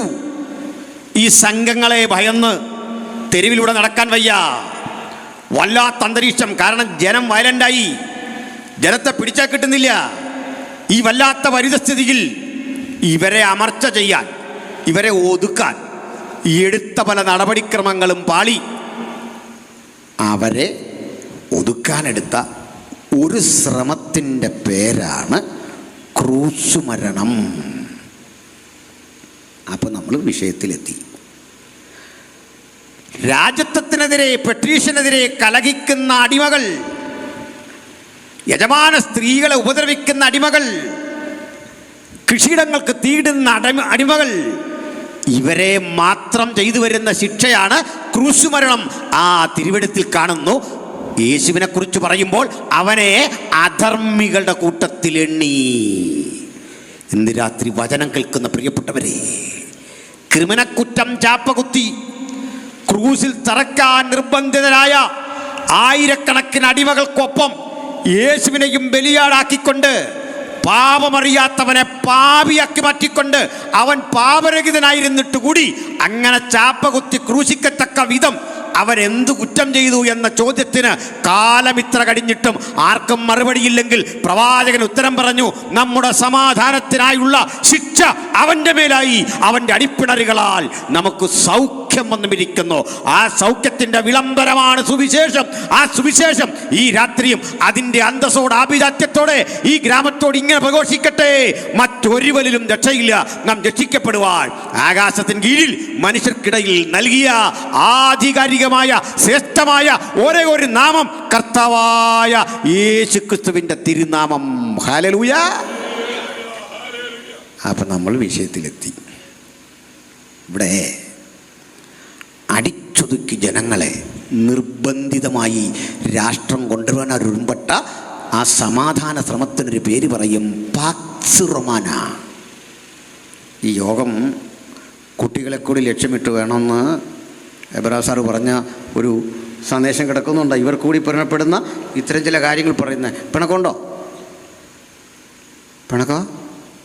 പിണക്കമാണെങ്കിൽ ഞാൻ ശൈലി മാറ്റാൻ പോവാ. അതിനായി പറഞ്ഞു. പിണക്കമാണെങ്കിൽ ഞാൻ സാധാരണ പ്രസംഗിക്കുന്നൊരു ശൈലിയുണ്ട്. അതിൻ്റേതായിരിക്കുന്നതായിട്ടുള്ളതാകുവാൻ തൊക്കെ ഇടയായി തീർന്നുകൊണ്ടിരിക്കുന്നതായിട്ടുള്ളതായ അങ്ങനെ വേണോ? വേണ്ട. ചിലപ്പോൾ കുറേ കൂടെ ബേസൊക്കെ ഇട്ട് എന്നാൽ നമുക്കിപ്പോൾ ഒന്നും പറയാൻ വയ്യ. ഇത് സോഷ്യൽ മീഡിയയിൽ കൂടെ പരക്കും. ഞാൻ എൻ്റെ അടുത്തിനോട് ചോദിച്ചു, ഒരു കൊച്ചു പയ്യൻ നമ്മൾ പഠിപ്പിച്ച് 10-28 വയസ്സുള്ളൂ, വഴി കൊണ്ടു. എന്നാണ്ടോ അവനെ വാർത്തകളൊക്കെ സുഖമായിരിക്കുന്നു, കൃപയാൽ സന്തോഷമായിരിക്കുന്നു, സാറിപ്പോൾ എവിടാ? ഞാൻ ചോദിച്ചു, നീ കോഴിപ്പൂവനെ ജീവനോടെ വിഴുങ്ങിയോ? കാരണം അതിരുന്ന് ഇതെന്തിനാ ഈ ശബ്ദം ഒരു പിടിയും കിട്ടുന്നില്ല. നാച്ചുറലി നമുക്ക് ഈ നാച്ചുറലി സംസാരിക്കുന്ന ഒരു താല്പര്യം ഇല്ലാത്ത ആൾക്കാരാണ്. നമ്മളിങ്ങനെ ടോൺ ചെയ്ത് വെച്ചൊരു രീതിയുണ്ടല്ലേ, അതിൽ തന്നെ സംസാരിക്കണം അല്ലേ? ഏതാണ്ടൊരു കുറവ് പോലാണല്ലേ? എന്തോ ഒരു അപാകത സംഭവിച്ചു. ക്ഷമിക്കണം. ഞാനെടുത്ത ജീവിതത്തിലൊരു തീരുമാനം, മനുഷ്യന് ഉറവോ സന്തോഷമൊക്കെ വരട്ടെ, അതിന് ഞാനൊരു കൃത്രിമ ശബ്ദം ഉണ്ടാക്കുകയില്ല. സന്തോഷമില്ല. നാച്ചുറലായിരിക്കണ ഉണർവ് ഹൃദയത്തിൽ തട്ടണം. പറഞ്ഞുതരാം. എനിക്ക് ഈ ഉണർവൊക്കെ വലിയ സന്തോഷമുള്ള ആളാണ്. ഇതൊക്കെ ഇല്ലെങ്കിൽ ക്രിസ്തീയ ജീവിതത്തിന് എന്ത് ചൈതന്യം അല്ലേ? അങ്ങനെയാണ്. പാട്ടും എല്ലാം വേണം. ചിലപ്പോൾ നമ്മുടെ അനീഷൊരു നല്ല സിംഗറാണ്. ഇന്നലെ ഞങ്ങൾ ഭക്ഷണം കഴിച്ചുകൊണ്ടിരിക്കുമ്പോഴും പാടിയപ്പോൾ എന്തോ ഒരു സന്തോഷമായിരുന്നറിയാം. എൻ്റെ വീടിൻ്റെ സമർപ്പണമൊക്കെ അനീഷ് വന്നാൽ പാടുന്നു. അത്ര സ്നേഹമാണ്. പക്ഷേ ഈ അനീഷിൻ്റെ ഒക്കെ കൂടെ ചിലപ്പോൾ ചില കക്ഷികൾ വരും. പാട്ടുമായിട്ട് ഇവനൊരു ബന്ധമില്ല. ഈ ആമുഖം പറയുക പാട്ടിൻ്റെ. അനീഷ് അത് ശ്രദ്ധിക്കണം. എന്താണെന്നറിയണ്ടേ? ഈ കമൻ്ററി പറയുന്നത് വലിയൊരു ദൈവപ്രവൃത്തി ഇവിടെ നടന്നുകൊണ്ടിരിക്കുകയാണ്, ചിലരെ ദൈവം തൊട്ടുകൊണ്ടിരിക്കുകയാണ്, ഇന്ന് രാത്രി സൗഖ്യം. ഇതന്നെയല്ല ഈ വള്ളംകളിക്കും കേൾക്കുന്നത്. പായ്പാട് ചുണ്ടൻ ഇഞ്ചോടിഞ്ച് വ്യത്യാസത്തിലൊരു വള്ളപ്പാടകലെ 3 ജലരാജാക്കന്മാർ ഇഞ്ചോടിഞ്ച് മുന്നേറിക്കൊണ്ടിരിക്കുകയാണ്, കാണികളെ ത്രസിപ്പിച്ചുകൊണ്ട് ശിരാഞരമ്പുകളെ തീപിടിപ്പിച്ച്. ഇതന്നെയല്ലേ പറയുന്നത്? എന്തിനാണ് ഈ കമൻ്ററി പാടിയാൽ പോരാ? നേരം കൊണ്ട് ഒരു പാട്ട് പാടിയ എന്തൊരു ഐശ്വര്യം അല്ലേ? ജനം വിടുതലെടുക്കുവോ, സന്തോഷിക്കുവോ, അയ്യോ ഒക്കെ ചെയ്യട്ടെ. പക്ഷേ ഇങ്ങനൊരുത്തനെ ഇറക്കണോ? ഇതെൻ്റെ ചോദ്യം. ഇത് അച്ഛൻ കേൾക്കുന്നുണ്ടോ? പാസ്റ്റർ കേൾക്കുന്നുണ്ട്. നമുക്കൊന്ന് മാറ്റും. മനുഷ്യൻ ആരാധിക്കട്ടെന്ന. ഇനിയിപ്പോൾ എന്തിനാ ഇങ്ങനെ ഒരാളെ നിർത്തി ഈ കമൻ്ററി പറഞ്ഞ് നാട്ടുകാരെ കേൾപ്പിക്കണോ? ഇഞ്ചോടിഞ്ച് മുന്നേറുകയാണ്, പിടിക്കുകയാണ്. നമ്മുടെ ഈ അരുണുമൊക്കെ ഇലക്ഷൻ വരുമ്പോൾ പറയുന്നല്ലേ, ഡോക്ടർ അൻകുമാറൊക്കെ പറയും ഇഞ്ചോടിഞ്ച്. 1 ഇഞ്ചുമില്ല, ഭയങ്കര വ്യത്യാസമില്ല അത് ജയിക്കുന്നു. എന്നാലും പോയിട്ട് ടി വിയിൽ എന്താ പറയുന്നത്? ഇഞ്ചോടിഞ്ച് പോരാട്ടം. 1 ഇഞ്ചും ഇല്ല. ഇതുപോലെ ചിലപ്പോൾ ഇലക്ഷൻ്റെ തലേന്ന് ഇന്നാണ് അടിയൊഴുക്ക്. എന്തോ അടിയൊഴുക്ക് നടക്കുന്നു. പ്രത്യേകിച്ച് വല്ല അടിയൊഴുക്കുണ്ടോ? ഒന്നുമില്ല. വോട്ട് ചെയ്യാൻ തീരുമാനിച്ചോ അതുപോലൊക്കെ ചെയ്യും, അത്രേ ഉള്ളൂ. ഇതിൻ്റെ ഒരു അനുകരണമാണ് നമ്മുടെ ഈ വേദിയിലും കേൾക്കുന്നത്. അതുകൊണ്ട് ശ്രദ്ധിക്കണേ. അപ്പോൾ ക്രൂരത നിറഞ്ഞ മ്ലേച്ഛമായ ഭീകരമായൊരു മരണരീതി, അതാ ക്രൂശ് മരണം. പ്രിയമുള്ളവരെ, പഴയ നിയമം ആദിയോടന്തം പഠിച്ചാൽ ക്രൂശ് എന്നൊരു വാക്കില്ല, ക്രൂശീകരണം എന്നൊരു ശബ്ദമില്ല. ക്രൂശിച്ച ഒരാളെയും നിങ്ങൾക്ക് പഴയ നിയമത്തിൽ കാണാൻ വയ്യ. കുറ്റം ചെയ്യുന്നവനെ ശിക്ഷിക്കാൻ പഴയ നിയമകാലത്ത് 4 വിധ മരണരൂപങ്ങളുണ്ടായിരുന്നു. കുറ്റം ചെയ്തവനെ കല്ലെറിഞ്ഞു കൊല്ലേണം, സ്റ്റോണിങ്. കുറ്റം ചെയ്തവൻ്റെ തലയറുത്ത് കൊല്ലേണം, ബിഹെഡിങ് ഓർ സ്വോർഡിങ്, തല വെട്ടിക്കളയണം. കുറ്റവാളിയെ ഞെരുക്കിക്കൊല്ലണം. 2 തടികൾ ഒരു ചങ്ങലയിൽ ഘടിപ്പിച്ച് അതിൻ്റെ ഇടയിൽ നിർത്തിയിട്ട് സ്ട്രാംഗ്ലിങ് എന്നതിന് പറയുക, ഞെരുക്കിക്കൊല. അത് തൽമൂദുകളിലെ കൊള്ളാണ്. പഴയ നിയമത്തിൻ്റെ കാലഘട്ടത്തിൽ നിലനിന്നിരുന്ന ശിക്ഷ. ഇനി നമുക്കെല്ലാം അറിവുള്ളൊരു ശിക്ഷയാണ് അടുത്ത് പറയുന്നത്, ഹാങ്ങിങ്. ഹാമാൻ്റെയൊക്കെ തൂക്കിക്കൊല അതിപ്പോഴും ഉണ്ടല്ലോ, ഇന്ത്യയിലും ഉണ്ട്. അപ്പോൾ ബിഹെഡിങ്, സ്റ്റോണിങ്, സ്ട്രാംഗ്ലിങ് ആൻഡ് ഹാങ്ങിങ്. തൂക്കിക്കൊല്ലുക, കല്ലെറിഞ്ഞു കൊല്ലുക, വാളിനാൽ കൊല്ലുക, ഞെരുക്കിക്കൊല്ലുക. There is no crucifixion in Old Testament. ക്രൂശ് മരണം എന്നൊരു കാര്യമില്ല. പിന്നെ ഇതെന്നാ വന്നേന്നറിയണ്ടേ? ക്രിസ്തുവിന് 300 കൊല്ലങ്ങൾക്ക് മുമ്പ്, കർത്താവായ ക്രിസ്തുവിന് 400 കൊല്ലങ്ങൾക്ക് മുമ്പാണ് പഴയ നിയമം തീരുന്നത്, എഴുതി കഴിയുന്നത്. 1 നൂറ്റാണ്ട് കൂടി കഴിഞ്ഞ് ഫിനീഷ്യർക്കിടയിൽ നിലനിന്നിരുന്ന ഒരു മരണരീതിയുടെ പേരാണ് ക്രൂശീകരണം. ഫിനീഷ്യറിൽ നിന്ന് കാർത്തേജരിലേക്ക് പകർന്നു. അത് പേർഷ്യക്കാർ അഡോപ്റ്റ് ചെയ്തു പിൽക്കാലത്ത്. അതേ ശിക്ഷാരീതി പേർഷ്യക്കാരിൽ നിന്ന് ഗ്രീക്കുകാരും നടപ്പിലാക്കി. അലക്സാണ്ടർ കാലത്തൊക്കെ ക്രൂശ് മരണമുണ്ടെങ്കിലും ക്രൂശ് മരണം വൻതോതിൽ നടപ്പിലാക്കിയത്, ക്രൂശ് മരണം ഒരു വലിയ ശിക്ഷാരീതിയാക്കി മാറ്റിയത് റോമക്കാരാണ്. അതുകൊണ്ട് ഒറ്റവാക്കിൽ പറയാം, ഇതൊരു റോമൻ ശിക്ഷാരീതിയാണ് ക്രൂശ് മരണം. ഇനി ക്രൂശിനെ പറ്റിയും പറയാം. ഞാനും നിങ്ങളും കണ്ട, പഠിച്ച, പരിചയിച്ച നമ്മുടെ മുമ്പിലെ ദൃശ്യങ്ങളൊന്നും ക്രൂശല്ല, യഥാർത്ഥ ക്രൂശല്ല. ക്രൂശ് തന്നെ പല വിധത്തിലുണ്ട്. ക്രക്സിമിസ, സെൻറ്റ് ആൻ്റണി ക്രോസ് എന്നൊക്കെ പറഞ്ഞ പലതരം ക്രൂസുണ്ട് ചരിത്രത്തിൽ. മാനിക്കയൻ കുരിശ് എന്നൊന്നുണ്ട്. ഒക്കെ പറയാൻ പോലെ ഒത്തിരി ഉണ്ട്. മാനിക്കയൻ കുരിശാണ് ഈ ഇങ്ങനത്തെ ഒരു തരം ക്രൂശില്ലേ, ശവങ്ങളെയൊക്കെ പുതപ്പിക്കുന്ന ആ തുണിയിലൊരു തരം കുരിശ് കണ്ടിട്ടില്ലേ, അതിൻ്റെ മുകളിൽ നിന്ന് ഒരു പ്രാവ് കരണ്ടടിച്ച് താഴെ വീണ പോലൊരു പടം, തല കീഴായിട്ട് ലങ്കമ്പിയിലിരുന്നു, അത് താഴോട്ട് വീഴുമ്പോൾ വരയ്ക്കുന്ന പോലൊരു പടം താഴോട്ട്. ഇതിൻ്റെ പേരാ മാനിക്കയൻ കുരിശ്. അത് പേർഷ്യയിൽ നിന്ന് വന്നാ. മാനി എന്ന് പറഞ്ഞൊരു കക്ഷി ഉണ്ടായിരുന്നു അവിടെ. മാനി ഒരു സന്യാസിയായിരുന്നു, ഒരു ക്രൈസ്തവ സന്യാസിയായിരുന്നു. ഒരു ദിവസം മാനിക്ക് തോന്നി യേശുക്രിസ്തു ദൈവപുത്രൻ യേശുക്രിസ്തുവായി ബേത്ലഹേമിൽ വന്നു. പരിശുദ്ധാത്മാവ് പ്രാവെന്ന രൂപത്തിൽ മാനിയിലേക്ക് വന്നു. ഞാനാണിപ്പോൾ പരിശുദ്ധാത്മാവ്. ഇതാണ് ആ സാധനം. അത് കൊണ്ടു നടക്കുന്നവർക്കൊന്നും അത്ര വലിയ പിടിയില്ല. കൊണ്ടു നടക്കുന്നവർക്കൊക്കെ അറിയാം, ആണുങ്ങൾക്ക് വലിയ പിടിയില്ല. അതാ വിഷയം. നമ്മളെക്കാൾ അറിയാം അവർക്ക്. മാനിക്കയൻ കുരിശ്. അപ്പോൾ ഈ ക്രൂശ് നമ്മൾ പരിചയിച്ചൊന്നുമല്ല യേശുവിനെ ക്രൂശിച്ച്. ഒന്നാമതിന് ചതുരത്തിൽ ആശാരി വന്ന് കൊത്തുപണി ചെയ്ത് ഉണ്ടാക്കുന്ന സാധനമല്ല. ആണ്ടണിയുടെ 6-ാം തിരുമുറിവിനകത്ത് ക്രിസ്തു ഇങ്ങനെ ക്രൂശ് പണിയുന്ന ഒരാളായിട്ടാണ് പഠിപ്പിക്കുന്നത്. ചരിത്രം അറിയാത്തതുകൊണ്ടാണ്. ഇങ്ങനെ ക്രൂശ് പണിയുന്ന ഏർപ്പാടില്ല. കാരണം വെട്ടിയെടുത്ത മരം ചില്ലകൾ കോതിച്ച് അതേ രൂപത്തിൽ കൊണ്ടുവരിക. ഉരുളൻ തടിയ. ആ തടിക്ക് 2 ഭാഗങ്ങളാണ് ക്രൂശിന്. വിലങ്ങനെ കുത്തനെ നിർത്തിയിട്ടുള്ളൊരു തടി, അതിൻ്റെ പേര് സിംപ്ലക്സ് എന്നാണ്. സിംപ്ലക്സ്. ആ സിംപ്ലക്സിന് വിപരീത ദിശയിൽ തിരികെ വെക്കുന്ന, ഹൊറിസോണ്ടലായി വെക്കുന്ന ആ തടിക്കൊരു പേര് പറയും പാറ്റീബുലം. PATIBULAM, പാറ്റീബുലം. ഇതിൽ ഈ പാറ്റീബുലം എന്ന തടി ഉണ്ടല്ലോ, ഈ വിലങ്ങൻ തടി, അത് ചുമന്നാൽ മതി. നമ്മളീ കാണുന്നുള്ള കഷ്ടാനുഭവ ആഴ്ചയിലെ പോലെ ആ തടി എപ്പോടെ വലിച്ചുകൊണ്ടൊന്നും പോകണ്ട. കുറഞ്ഞ പക്ഷേ അടുത്ത വർഷം ചെയ്യാൻ ആർക്കെങ്കിലും പ്ലാൻ ഉണ്ടെങ്കിൽ എന്നെ വിളിക്കാൻ പറഞ്ഞു തരാം പരിപാടി എങ്ങനെയാണ് കാണിക്കുമ്പോൾ. പക്ഷേ ഒറിജിനലായിട്ട് കാണിച്ചോണം, അത് വേറെ കാര്യം. ഏതായാലും ഇറങ്ങിയതാ ഒറിജിനലായിട്ട്. ചാട്ടയൊക്കെ ഒറിജിനലായിരിക്കണം. മനസ്സിലായില്ലേ? അപ്പോൾ ഈ തടി തോളിലേക്ക് വെച്ചിട്ട് കൈ കയറുകൊണ്ട് കെട്ടണം. 2 കൈയും അനങ്ങാൻ പറ്റില്ല. ആണിയടിക്കുന്നതിന് നിബന്ധനകളുണ്ട്. ആണിയടിക്കുന്നത് കൈവെള്ളയിലല്ല. അത് വലിയ തെറ്റാണ്. റോമൻ ചരിത്രത്തിൽ എവിടെയും കൈവെള്ളയിൽ ആണിയടിക്കുന്ന ചരിത്രമില്ല. ക്രൂശിക്കാൻ നിയോഗിക്കപ്പെട്ട ആരാച്ചാർ 3 പേരും അടുത്തു വരണം. ഇവർക്കൊരു സഹായിയുണ്ട്, അപ്പോത്തിക്കരി എന്ന് വിളിക്കും, വൈദ്യൻ.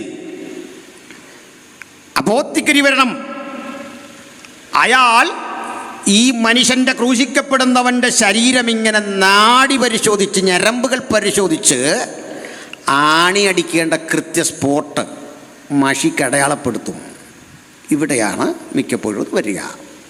നമ്മൾ റിറ്റ്സ് എന്നൊക്കെ പറയല്ല അവിടെ. കാരണം മണിബന്ധം ഇവിടെയാണ്. ഈ ഞരമ്പ് കെട്ടുകൾ വന്ന് സന്ധിക്കുന്ന സ്ഥലമാണ് ഇവിടെ. ഇവിടെ ഒരു ലോക്ക് പോലെയാണ്. അതുവഴി ആണി കയറ്റിയാൽ ഈ കയ്യിൽ നിന്ന് താഴോട്ടൊന്നും ആൾ വീഴില്ല. ഇതാണെങ്കിൽ മുറിഞ്ഞ് താഴെയൊക്കെ പോകാം. അത്ര സക്സസ് ആവില്ല. എന്തിനാ ആണി അടിക്കുന്ന? ആളിനെ ഉറപ്പോടെ തറച്ചിടാൻ മാത്രമല്ല. ആണി അടിക്കുകയല്ല ആദ്യത്തെ ഘട്ടം. ചതുരവടിയുള്ള ആണി, അഗ്രം മൂർച്ചയുള്ളതാണ്. അങ്ങനെ പണി കഴിപ്പിച്ച അതിൻ്റെ മറുഭാഗം ഉരുണ്ടിരിക്കും. അത് 3 ആളുകളും ഒരുമിച്ച് ചേർന്ന് പരസ്പരം ഒരു സിഗ്നൽ കൊടുത്ത ശേഷം ഈ മനുഷ്യനെ വലിച്ച് ഈ ക്രൂശിലേക്ക് കിടത്തിയിട്ട് പറയും, റോമൻ ശിക്ഷാ നിയമം അനുസരിച്ച് ഞങ്ങൾ നിന്നെ ആ ബഹുമാനപ്പെട്ട കോടതി ഉത്തരവിൻ പ്രകാരം ക്രൂശിക്കുന്നു. ജനമെല്ലാം റോമാ കൈസർ ജയിക്കട്ടെ എന്ന് ഉച്ചത്തിൽ പറയും വേളയിൽ ഈ ആണി കുത്തി തുളച്ച് കയറ്റി രക്തം മുഴുവൻ വാർന്നു പോകണം. കൈകാലുകളിലെ രക്തം ഏകദേശമൊക്കെ വാർന്നുപോയി. പരവേശം കൊണ്ട് മനുഷ്യൻ പിടയുമ്പോൾ രക്തം പൂർണ്ണമായും ഏകദേശം വാർന്നു എന്ന് ഉറപ്പായി കഴിയുമ്പോൾ 3 പേരും ഒരുപോലെ ഈ ആണി തിരിക്കുമ്പോൾ ഒരു ലോക്ക് വീഴും. കാരണം എന്താണെന്നറിയണ്ടേ? ഞരമ്പുകൾ സ്തംഭിച്ചു. അങ്ങനെയാണ് ഇത് തിരിക്കുന്നത്. രക്തോട്ടം നിലച്ചു. രക്തയോട്ടം പൂർണ്ണമായി നിലയ്ക്കുന്നതോടുകൂടി അവശേഷിച്ച രക്തം, കുറേ രക്തം പോയി, ഇനി ശരീരത്തിൽ രക്തമുണ്ടെങ്കിൽ അത് സംക്രമണം ചെയ്യാൻ സൗകര്യമില്ല. കാരണം ഈ ഞരമ്പുകൾ സ്ട്രക്കായി കഴിഞ്ഞു, ഓക്സിജൻ കിട്ടൂല. ശരീരത്തിൽ വൻതോതിൽ കാർബൺ ഡയോക്സൈഡ് ശേഖരിക്കപ്പെടും. ഈ ശേഖരിക്കപ്പെട്ട കാർബൺ ഡയോക്സൈഡ് അടക്കമുള്ള വസ്തുക്കൾ പുറത്തു പോകാൻ ആ വിലാപ്പുറം കുത്തി തുളയ്ക്കുന്നേ, കാലൊടിച്ചു വിടുന്നത്. ഇത്രയും ചെയ്ത ശേഷം മാത്രം ഈ കൈകൊണ്ട് ചുറ്റികയെടുത്ത് ഇരുമ്പാണി അടിച്ച് തടിയിലേക്ക് ഇറക്കും, ക്രൂശ് അവിടെ സ്ഥാപിച്ചു വെക്കും. ഈ രണ്ട് മരത്തടികൾ തമ്മിൽ കയ്യിൽ കെട്ടിയ കയറഴിച്ചാണ് കെട്ടി റെഡിയാക്കി വെക്കുന്നത്. എന്നിട്ട് ക്രൂശിനെ അവിടെ വെക്കും. അതും വഴിയോരത്താണ് ക്രൂശിക്കുന്നത്. ഇതിനു മുമ്പ് ചില നടപടിക്രമങ്ങളുണ്ട്. ക്രൂശിക്കപ്പെടാൻ വിധിക്കപ്പെടുന്നവന് ചാട്ടവാറടിയുണ്ട്. ആ ചാട്ടവാറടിക്കും ചില തത്വങ്ങളുണ്ട്. എന്താണെന്നറിയണ്ടേ? ഈ വിക്ടിം അദ്ദേഹത്തെ മലർത്തിക്കിടത്തി ആദ്യത്തെ 10 അടി, രണ്ടാളുകൾ 5 വീതമടി ഇങ്ങനെ നിവരെ കൊടുക്കണം. ഒരാൾ 1 അടിക്കും, അടുത്ത ആൾ 2 അടിക്കും. ഇവരുടെ ഡ്യൂട്ടി തീർന്നു, വിശ്രമം. ഇയാളിനെ കമഴ്ത്തിക്കിടത്തേണം. വേറെ 2 പേർ വരും, അവർ ഇതുപോലെ പുറത്തടിക്കണം, അടുത്ത 10 അടി, 5 വീതം. ഇനി ആളിനെ വീണ്ടും മലർത്തിക്കിടത്തി മുമ്പടിച്ച രീതിയിൽ നിന്ന് വിഭിന്നമായി തിരിച്ച് ഈ ക്രൂശ് പോലെ ഇങ്ങോട്ടടിക്കണം, അവിടുന്ന് ഇങ്ങോട്ടും പുറത്തും ഇങ്ങനെ. ശരീരത്തുനിന്ന് ഈ ത്വക്ക് റിബൺ ചുരുട്ടി മാറ്റും പോലെ ഈ ത്വക്കുകൾ പലതും ഇങ്ങനെ ഉരുണ്ടുരുണ്ടുരുണ്ട് അതിങ്ങനെ പുറത്തേക്ക് വരാൻ പാകത്തിന് നിൽക്കും. ഇത് കണ്ട പ്രവാചകൻ പറഞ്ഞത്, അവൻ്റെ പുറം ഉഴവുചാൽ പോലെ കീറി. പുറം ഉഴവുചാൽ പോലെ കീറി എന്ന് പ്രവാചകൻ പറയുമ്പോൾ മറ്റൊരാൾ പറയുക, അവൻ്റെ അടിപ്പിണരുണ്ടല്ലോ, ആ അടികൊണ്ട പാടുകളില്ലേ, അടിപ്പിണറുകളാൽ നമുക്ക് സൗഖ്യം വന്നുമിരിക്കുന്നു. ഉലകമേ, ഇതാണ് സുവിശേഷത്തിൻ്റെ ശക്തി. ക്രിസ്തുവറ്റ അടിയുടെ പങ്കപ്പാടുകൾ മനുഷ്യരാശിയുടെ മുഴുവൻ പാവത്തിന്റെ വിമോചനത്തിന്റെ ദിവ്യൌഷധമാക്കിക്കൊണ്ട് അനേകം പുത്രന്മാരെ തേജസ്സിലേക്ക് നടത്തുമ്പോൾ തങ്ങളുടെ രക്ഷാനായകനായവനെ കഷ്ടാനുഭവങ്ങളാൽ തികഞ്ഞവനാക്കുന്നത് യുക്തമെന്ന് കണ്ട് വേദനയുടെ ആഴങ്ങളിൽ പിതാവിനാൽ കൈവിടപ്പെട്ട ദിവ്യ ജ്യോതിസിന്റെ പേരാണ് കർത്താവായ യേശു ക്രിസ്തു. അവനിൽ വിശ്വസിക്കുന്നവർക്ക് പാപമോചനമുണ്ട്, രോഗസൗഖ്യമുണ്ട്, വിടുതലുണ്ട്. 2000 ആണ്ടായി മനുഷ്യരാശിയെ ഇതേ തരത്തിൽ വിടുതലിന്റെ വിമോചനത്തിന്റെ വഴിയിലേക്ക് നയിക്കുന്ന നസ്രയനായ യേശുവിൻ പുണ്യാക രക്തത്താൽ ജയം പ്രാപിച്ച ദൈവമക്കൾക്കായി ദൈവത്തിന് മഹത്വം. അവന്റെ പുത്രനായ യേശുവിന്റെ രക്തം സകല പാപവും പോക്കി നമ്മെ ശുദ്ധീകരിക്കുന്നു. ഇനി ഇത്ര കിരാതവും ഭീകരവുമായ മരണം പെട്ടെന്നൊന്നും പക്ഷേ മരണം കിട്ടൂല. പെട്ടെന്ന് മരണം കിട്ടത്തില്ലെന്ന് ക്രൂശിൽ അടുത്തറച്ചാലും. മരണം കിട്ടാതെ 7 ദിവസം വരെ ക്രൂശിൽ കിടന്നവൻ്റെ ചരിത്രം യേശുവിൻ്റെ അല്ലട്ടോ. 7 ദിവസം വരെ മരിക്കാതെ ക്രൂശിൽ അർത്ഥബോധാവസ്ഥയിൽ കിടന്നവൻ്റെ ചരിത്രം റോമൻ ചരിത്രകാരനായ സ്ട്രാബോ എഴുതുന്നു. നമ്മളെ തൊട്ടടുത്താണല്ലോ നമ്മുടെ ബഹുമാനനായ മുൻ ജഡ്ജ്, സുപ്രീം കോടതി ജഡ്ജ് KT തോമസ് സാറിൻ്റെ വീട്. ഞാൻ 1 മണിക്കൂറോളം അദ്ദേഹത്തോട് സംസാരിച്ചിട്ടുണ്ട്. അദ്ദേഹം എഴുതിയൊരു പുസ്തകമുണ്ട് ഈ ക്രൂശിൻ്റെ ചരിത്രവുമായിട്ടൊക്കെ ബന്ധപ്പെട്ട്. അതും DC കിട്ടും. വളരെ വിജ്ഞാനപ്രദങ്ങളായ ഒത്തിരി കാര്യങ്ങൾ അതിലുണ്ട്. അതിലൊരു വസ്തുതയാണ്, ഈ ക്രൂശിലൊപ്പം കിടന്ന 2 പേര് കള്ളന്മാരല്ല. അവർ കള്ളന്മാരല്ല. കള്ളനെ ക്രൂശിക്കേണ്ട കാര്യമൊന്നുമില്ല. കള്ളനെ ഇന്ന് ക്രൂശിക്കുന്നില്ല, പിന്നെ അന്ന് ക്രൂശിക്കുമോ? അപ്പോൾ അതാ സ്ഥിതി. അവിടെ ഈ കള്ളന്മാരൊക്കെ ജയിലിൽ നിന്ന് ഇറങ്ങി വരുമ്പോൾ കണ്ടോ, അതുകൊണ്ട് ഇങ്ങനെ വെച്ചോണ്ടാണ് വരുന്നത്, ജയിച്ചെന്ന് അല്ലേ? ആ ഇതിങ്ങനെയൊക്കെ വെച്ച് എനിക്കെതിരെ നിങ്ങളറിയുന്ന പോലെ ചില കേസുകളൊക്കെ ഉണ്ടായിരുന്നു. കേസ് വന്നപ്പോൾ എനിക്കാണ് ഇതുപോലെ യോഗം. അപ്പം ഞാനിവിടെ ഒരു യോഗത്തിന് വരാതെ കേസുണ്ടെന്ന് പറഞ്ഞാൽ പാസ്റ്റർ വിശ്വസിക്കുകയില്ല. വേറെ എവിടെയോ പോയി എന്ന് പറഞ്ഞു. അപ്പോൾ ഞാൻ പറഞ്ഞു ഞങ്ങളുടെ ഇങ്ങനെ മീറ്റിങ്ങിൻ്റെ തിരക്കാണ്. അപ്പോൾ എന്നോട് പറഞ്ഞല്ല വന്നേ പറ്റൂകൂടാ, ആകെപ്പാടെ വിഷയമാണ്. അപ്പോൾ ഞാൻ പറഞ്ഞൊരു കാര്യം ചെയ്യും, സർക്കാരിൻ്റെ വണ്ടിയില്ലേ, എന്നെ അതേ വന്നാൽ കൊണ്ടുപോകും, നമ്മുടെ കൂടെ ടാക്സ് അല്ലേ. ഒന്നുകൂടെ ഞാൻ പറഞ്ഞു, കാര്യം ഇതൊക്കെ പറഞ്ഞാലും ഈ ധീരന്മാരെല്ലാവരും തന്നെ കോടതിക്കകത്ത് കയറി ഒരു ചോദ്യം ചോദിച്ച് തുടങ്ങുമ്പോഴേക്ക് നിങ്ങൾ കണ്ടിട്ടുണ്ടോ, ഒറ്റ വീഴ്ച അവിടെ ബോധം കെട്ട്, ഒരു ബോധക്കേടുമല്ല. എന്തിന് നമ്മുടെ സാക്ഷാൽ പുരട്ചി തലൈവി പോലും ബോധം കെട്ട് വീണു, പിന്നെ അവർ എണീറ്റിട്ടുമില്ല, ബോധം കെട്ട് വീണു. ഒരു ചെറിയ കോടതി ചോദിച്ചുള്ളൂ, ചെറിയൊരു കോടതി, ഒരു CJM കോടതി വിചാരണയ്ക്ക് എന്നാൽ പോലും തല കറങ്ങി താഴെ വീഴുക. അവനും അറിയാം, ഈ വീഴുന്നവനും അറിയാം, ദൈവത്തിനും അറിയാം, പിശാചിനും അറിയാം, പോലീസിനും അറിയാം, ഡോക്ടർക്കും അറിയാം, ഇത് കള്ളമാണ്. ഞാനൊന്നുകൂടെ പറഞ്ഞു, ഞാൻ അങ്ങനെ വീഴാനും ഉദ്ദേശിച്ചിട്ടില്ല, കൊണ്ടുപോ ജയിലിലിട്ടൊക്കെ. ഈ ജയിലിടാൻ പറഞ്ഞത് വേറൊന്നോർത്തല്ല, ജയിലിനോടുള്ള എൻ്റെ ഏതാണ്ട് തീവ്രമായ ധൈര്യം കൊണ്ടൊന്നുമല്ല.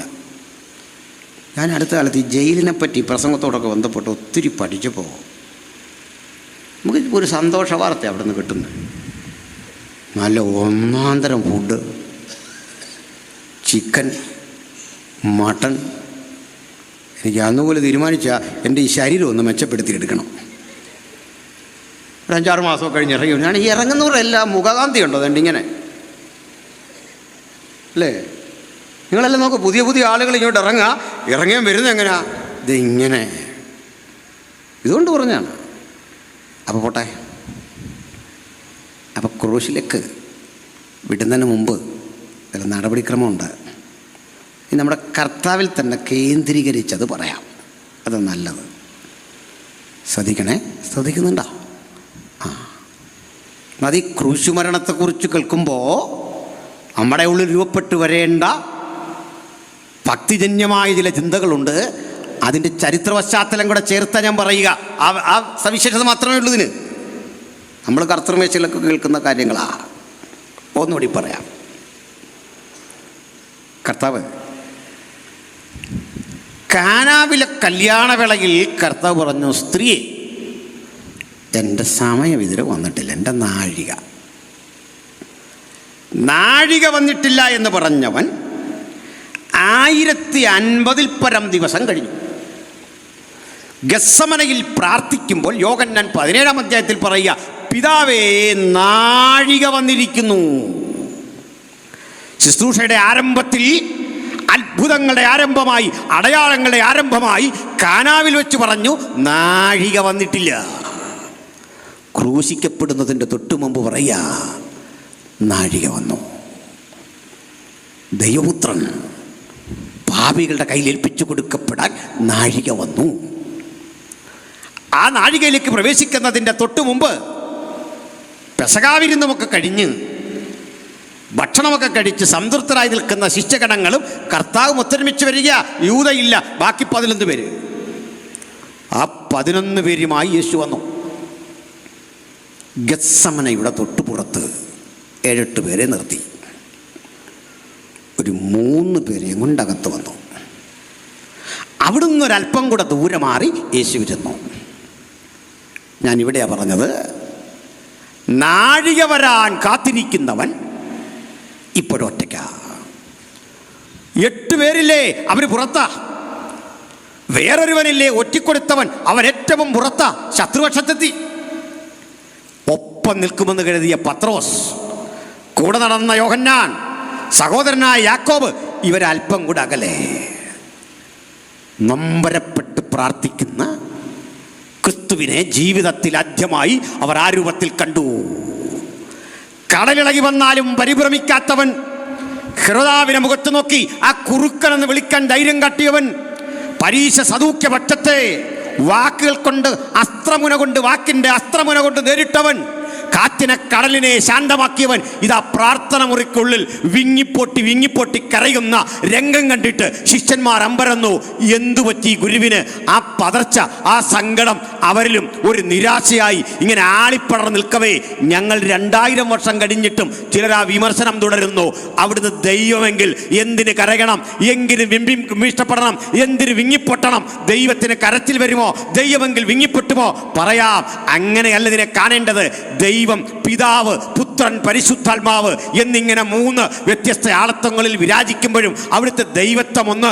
ആ ദൈവം സ്ഥലം, കാലം, സമയം, പദാർത്ഥം ഇവയ്ക്കൊന്നിനും വിധേയനാകുന്നവനല്ല.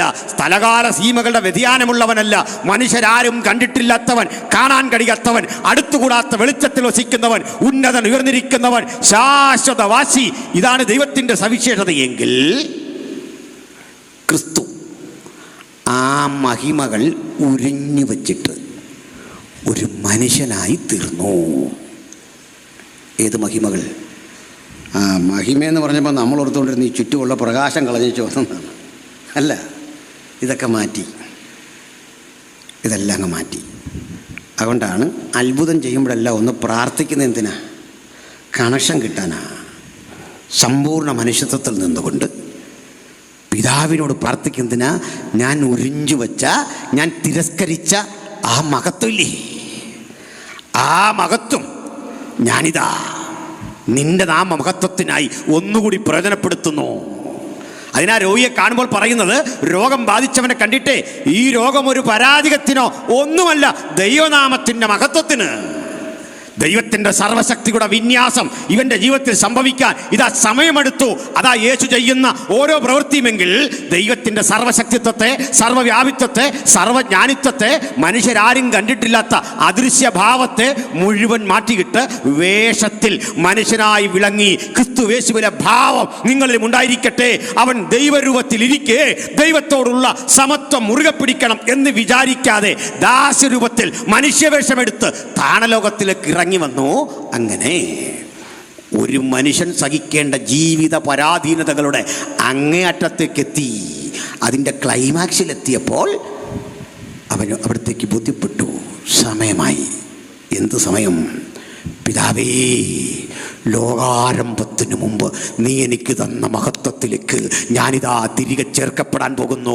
ക്രൂശ് കഴിഞ്ഞടക്കപ്പെട്ട് ഉദ്ധാനം ചെയ്യുമ്പോഴേക്കും ആ മഹത്വം നീ എനിക്ക് തിരിച്ചു തരാൻ സമയമെടുത്തിരിക്കുന്നു. അതിനു മുമ്പേ നീ എന്നെ ഏൽപ്പിച്ച മഹാദൗത്യം നിർവഹിക്കാൻ ഞാനിതാ സന്നദ്ധനായി. സ്വർഗസ്ഥ പിതാവേ, നീ എനിക്ക് തന്നതൊന്നും നാശമായിട്ടില്ല. ആ നാശയോഗ്യൻ പോയതൊടിച്ചാൽ ബാക്കി മുഴുവൻ ഇതാ നിന്റെ പക്കൽ വിശ്വസ്തരായി ഞാൻ ഏൽപ്പിച്ചിട്ടുണ്ട്. സ്വർഗസ്ഥ പിതാവേ, നമ്മളൊന്നായിരിക്കുന്നത് പോലെ അവരും ഒന്നായിത്തീരേണ്ടതിന് ഇതാണ് യേശുവിൻ്റെ മധ്യസ്ഥ പ്രാർത്ഥന അവിടെ.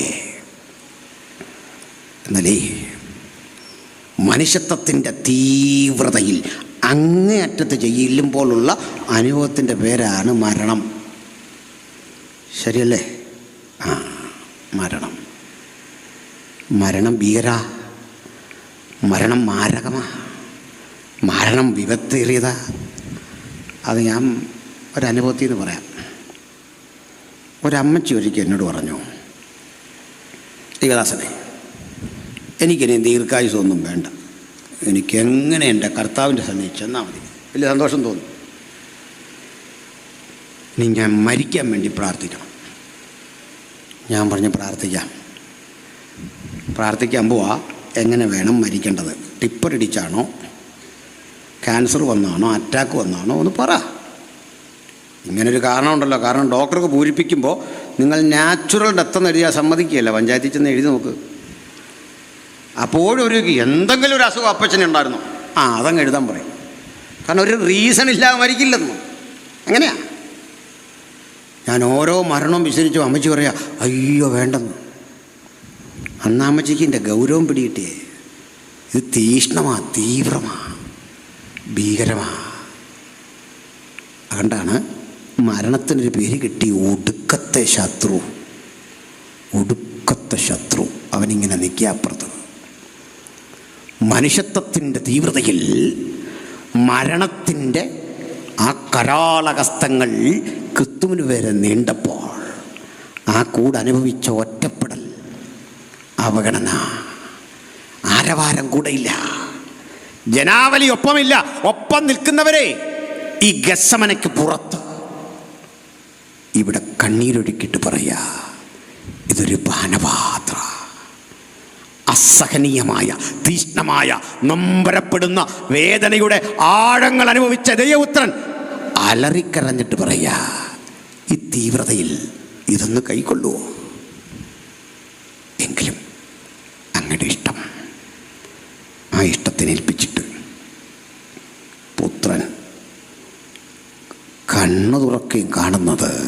ഈ ഗത്സമന മുഴുവൻ പട്ടാളം വളഞ്ഞിരിക്കുന്നു. സകല പഴുതുമടച്ച് സകല സുരക്ഷിതത്വ വഴികളും അടച്ച് വളഞ്ഞിരിക്കുന്ന പട്ടാളപ്പട പന്തം ചലിപ്പിച്ച് കുന്തം കയ്യിലെന്തി ആയുധം രാഗിമെനിക്ക് ധാരാളം ആളുകൾ അർദ്ധരാത്രിയിൽ ഒരുവനെ അറസ്റ്റ് ചെയ്യാൻ പോകുക. അതിന് വേണ്ട സന്നാഹങ്ങൾ പരാതി കൊടുത്ത ആളുകൾ ഒക്കെ ചേർന്ന് ഇവിടെ വളഞ്ഞിരിക്കുക. സ്വാഭാവികമായിട്ടേ മുമ്പേ പറഞ്ഞ പോലെ തല ഇറങ്ങി വീഴുക ചെയ്യണ്ടേ. അയ്യോ എന്നൊരു വീഴ്ച, മുഖത്ത് വെള്ളം തെളിക്കുന്നു, എടുത്തുകൊണ്ട് പോന്നു. ഇതാ ചെയ്യണ്ടേ. അല്ലല്ലേ ഈ സ്ഥലത്തിന് പ്രത്യേകമുണ്ട്. ഇതിൻ്റെ മുകൾ പരപ്പിലാണ് ഒലിവുമല. 20 മിനിറ്റ് അങ്ങോട്ട് കയറിയ ഒലിവുമല. അത്ര അപ്പുറത്ത് ഇറങ്ങിക്കഴിഞ്ഞാൽ ഒരു പ്രിയപ്പെട്ട വീടുണ്ട് ലാസറിൻ്റെ. ആ സ്ഥലത്തിൻ്റെ പേര് ബേത് ഭാഗ, അതല്ലെങ്കിൽ നമ്മളറിയുന്ന ബഥാന്യ. അവിടെ ചെന്നാൽ ഒളിച്ചിരിക്കാൻ ഇഷ്ടം പോലെ സ്ഥലമാണ്. അങ്ങനെ നീ ഒളിച്ചിരുന്നെങ്കിൽ കർത്താവേ, ഞങ്ങൾക്ക് അഭിമാനത്തോടെ നിന്നെ പ്രസംഗിക്കാൻ പറ്റുമോ? ദുർബലനായൊരു പട്ടാളക്കാരൻ്റെ വിരട്ടൽ കാണുമ്പോൾ ഒളിച്ചിരിക്കും ഇവനെന്ന് ലോകമേ നിങ്ങൾ തെറ്റിദ്ധരിച്ചോ? റോമൻ ഭരണകൂടത്തിൻ്റെ അധിപൻ ആജ്ഞയിട്ടപ്പോൾ ഒളിച്ചോടി എവിടെങ്കിലും പതുങ്ങിയിരിക്കത്തക്ക ദുർബലനാകുമെന്ന് നിങ്ങൾ കരുതിയോ? ഗത്സമനയിൽ നിന്ന് കണ്ണീരൊഴുക്കി പ്രാർത്ഥിച്ചവനെ വിമർശിക്കുമ്പോഴും ഒരു ജനാവലിയെ കണ്ടിട്ടേ പിന്തിരിഞ്ഞോടാതെ ആ പടക്കുട്ടത്തിൻ്റെ നടുവിലേക്ക് ഇറങ്ങിച്ചെല്ലുന്നവൻ്റെ അഭിമാനപുരസരമായ ആ നടത്തം കണ്ടില്ലേ? അത് കണ്ടിട്ടാണ് ഞങ്ങൾ വിളിച്ചു പറയുന്നത്, ഇവനത്ര അനുഗമിക്കാൻ കൊള്ളാവുന്ന നേതാവ്, ഇവനത്ര പിന്തുടരാൻ കൊള്ളാവുന്ന രാജാവ്, ഇവനത്ര ആശ്രയിക്കാൻ കൊള്ളാവുന്ന വ്യക്തിത്വം. ഈ രാത്രി ഞങ്ങൾ അവരെ ഒരിക്കൽ കൂടി ഉയർത്തിക്കാട്ടിക്കൊണ്ട് പറയുക, സകല ഭൂസീമാവാസികളുമായുള്ളവരെ അവങ്കിലേക്ക് തിരിഞ്ഞ് രക്ഷപ്രാപിപ്പീൻ, അവിടുന്നല്ലാതെ മറ്റൊരു രക്ഷകനില്ല. പുറത്തേക്ക് വന്നിട്ട് ആത്മസംയമനത്തോടൊരു ചോദ്യം, നിങ്ങൾ ആരെ തിരയുന്നു? ധൈര്യം വിട്ടു ആർക്കെങ്കിലും? ഉത്തരം നസ്രായനായ യേശുവിനെ. എന്താ വിശേഷിച്ചെന്നൊന്നുമല്ല പറയുന്നേ, അത് ഞാനാ. ഈ ചങ്കുറപ്പിൻ്റെ പേരാ ക്രിസ്തു, ഈ ധൈര്യത്തിൻ്റെ പേരാ ക്രിസ്തു. കർത്താവ് ഗത്സമനെ പ്രാർത്ഥിച്ചപ്പോൾ ആക്ഷേപിക്കുന്ന ബഹുജനങ്ങളെ പട്ടാളത്തിൻ്റെ പടപ്പുറപ്പാട് കണ്ടിട്ട് പിന്തിരിഞ്ഞോടാത്ത ഈ അജയ്യനെ ചൂണ്ടിക്കാട്ടി ഞങ്ങൾ പറയാം, ഇതുപോലൊരു ധൈര്യശാലി ഉലകത്തിലില്ല. ഇത് കണ്ട് പിന്തിരിഞ്ഞോടാത്തവൻ്റെ ധൈര്യത്തിൻ്റെ ഒരളവ് ഇന്ന് രാത്രി നമുക്ക് വേണ്ടി വ്യാപരിക്കുക. വിശ്വസിക്കുന്ന ദൈവജനത്തിന് വേണ്ടി രോഗസൗഖ്യമായി, ദൈവിക ചൈതന്യമായി, ദൈവിക കരുതലായി അതൊന്ന് വ്യാപരിച്ചാൽ ഈ 2025 തീരും മുമ്പ് ആ ചൈതന്യം ഒന്ന് ഏറ്റെടുത്തട്ടെ. നാളെ രാത്രി ഒത്തുകൂടാൻ നമുക്കൊരവസരം തമ്പുരാൻ ഭൂപ്പരപ്പിൽ ഒരുക്കുമെങ്കിൽ ഇരട്ടി ബലം വ്യാപരിക്കട്ടെ. ഈ സൈന്യത്തെ കണ്ട് പിന്തിരിഞ്ഞോടാത്ത ഈ ശൈലി എവിടുന്ന കിട്ടിയെന്നറിയണ്ടേ? അതിനൊരു പൈതൃകമുണ്ട്. മുത്തച്ഛനായ ദാവീദ് രാജാവേ ജഡപ്രകാരം ഒരു ദിവസം നമ്മളോട് പറയുക, കാലത്തും ഉച്ചയ്ക്കും സന്ധ്യയ്ക്ക് ഏത് നേരത്തും സങ്കടം ബോധിപ്പിച്ച് ഞാൻ കരയുന്നു. ഒരു രാജാവേ കരയുന്നു. കരയുന്ന രാജാവിന് എന്താ ഡിമാൻഡ് അല്ലേ? കരയുന്ന രാജാവിനല്ല. നമ്മൾ ഈ പുരുഷന്മാർക്ക് പൊതുവിൽ കരയാൻ വലിയ പാടാണ് അല്ലേ? കരയാൻ വലിയ പാടാണ്. അതുകൊണ്ട് ഈ കർത്തനവേശം വരുമ്പോൾ ഞങ്ങൾ ഈ കരയുന്ന പോലെ ഒരു ടോണാണ്. നമ്മളൊരു തോവിനെ അടിച്ചു പങ്കുപ്പോ, അതൊരു വൈബ്രേഷനൊക്കെ ഇട്ട് പറയുന്ന. ഞാൻ ആ ഭാഗം വരുമ്പോൾ മിക്കവരും ആൾക്കാർ നോക്കാറുണ്ട് ആത്മാർത്ഥമായിട്ടാണോ. കാരണം ആ ടോണ് കറക്റ്റ് ആണെങ്കിലും ഏതാണ്ടൊരു കൃത്രിമം പോലെ ഇവിടെ തോന്നും. ഇവിടെ പോലെ അതിവിടെ ഒരു അഡ്ജസ്റ്റ്മെൻറ്റാണ്. മുമ്പേ പറഞ്ഞ പോലെയുള്ള പരിപാടിയാണ്. ഞാൻ എൻ്റെ സീരിയസ് ഭാഗത്തേക്ക് വരാം. അമ്മ മരിച്ചാലും കരയാൻ പറ്റൂല അല്ലേ? അത് ഇച്ചിരി പാടാ. അപ്പം പിടി വിട്ടുപോകും ചിലപ്പോൾ. പുരുഷൻ കരയാതെ നിൽക്കുമ്പോൾ നിങ്ങളുടെ വിചാരം ഇയാൾ എന്തൊരു ക്രൂരനാണെന്നല്ലേ? ആ ഒരു തുള്ളി കണ്ണീര് തടഞ്ഞു വെക്കാൻ അയാളെടുക്കുന്നൊരു ശ്രമമുണ്ട്. പ്രകൃതി കൊടുത്തൊരു കഴിവാണ് അങ്ങനെ. അപ്പോഴേ ദാവീദ് നേരെ തിരിച്ചു പറയാം, ഞാനങ്ങ് കരയുമെന്ന്. ഭാര്യ പലപ്പോഴും പറഞ്ഞു, അച്ഛൻ ഇങ്ങനെയൊന്നും കരയരുത്, മീകൾ പിണങ്ങിപ്പോയി. മീകൾ ഡിവോഴ്സ് ചെയ്യാൻ തന്നെ കാരണം എന്താ? ആരാധിക്കുന്ന ഇഷ്ടമല്ല. അച്ഛൻ രാജാവാന്ന് പോലും നോക്കില്ല, ചുമ്മാ അതങ്ങ് ചാടുക. എന്തൊരു പണിയാണ്. നമുക്കൊരു സ്റ്റാൻഡേർഡൊക്കെ ഇല്ലല്ലേ?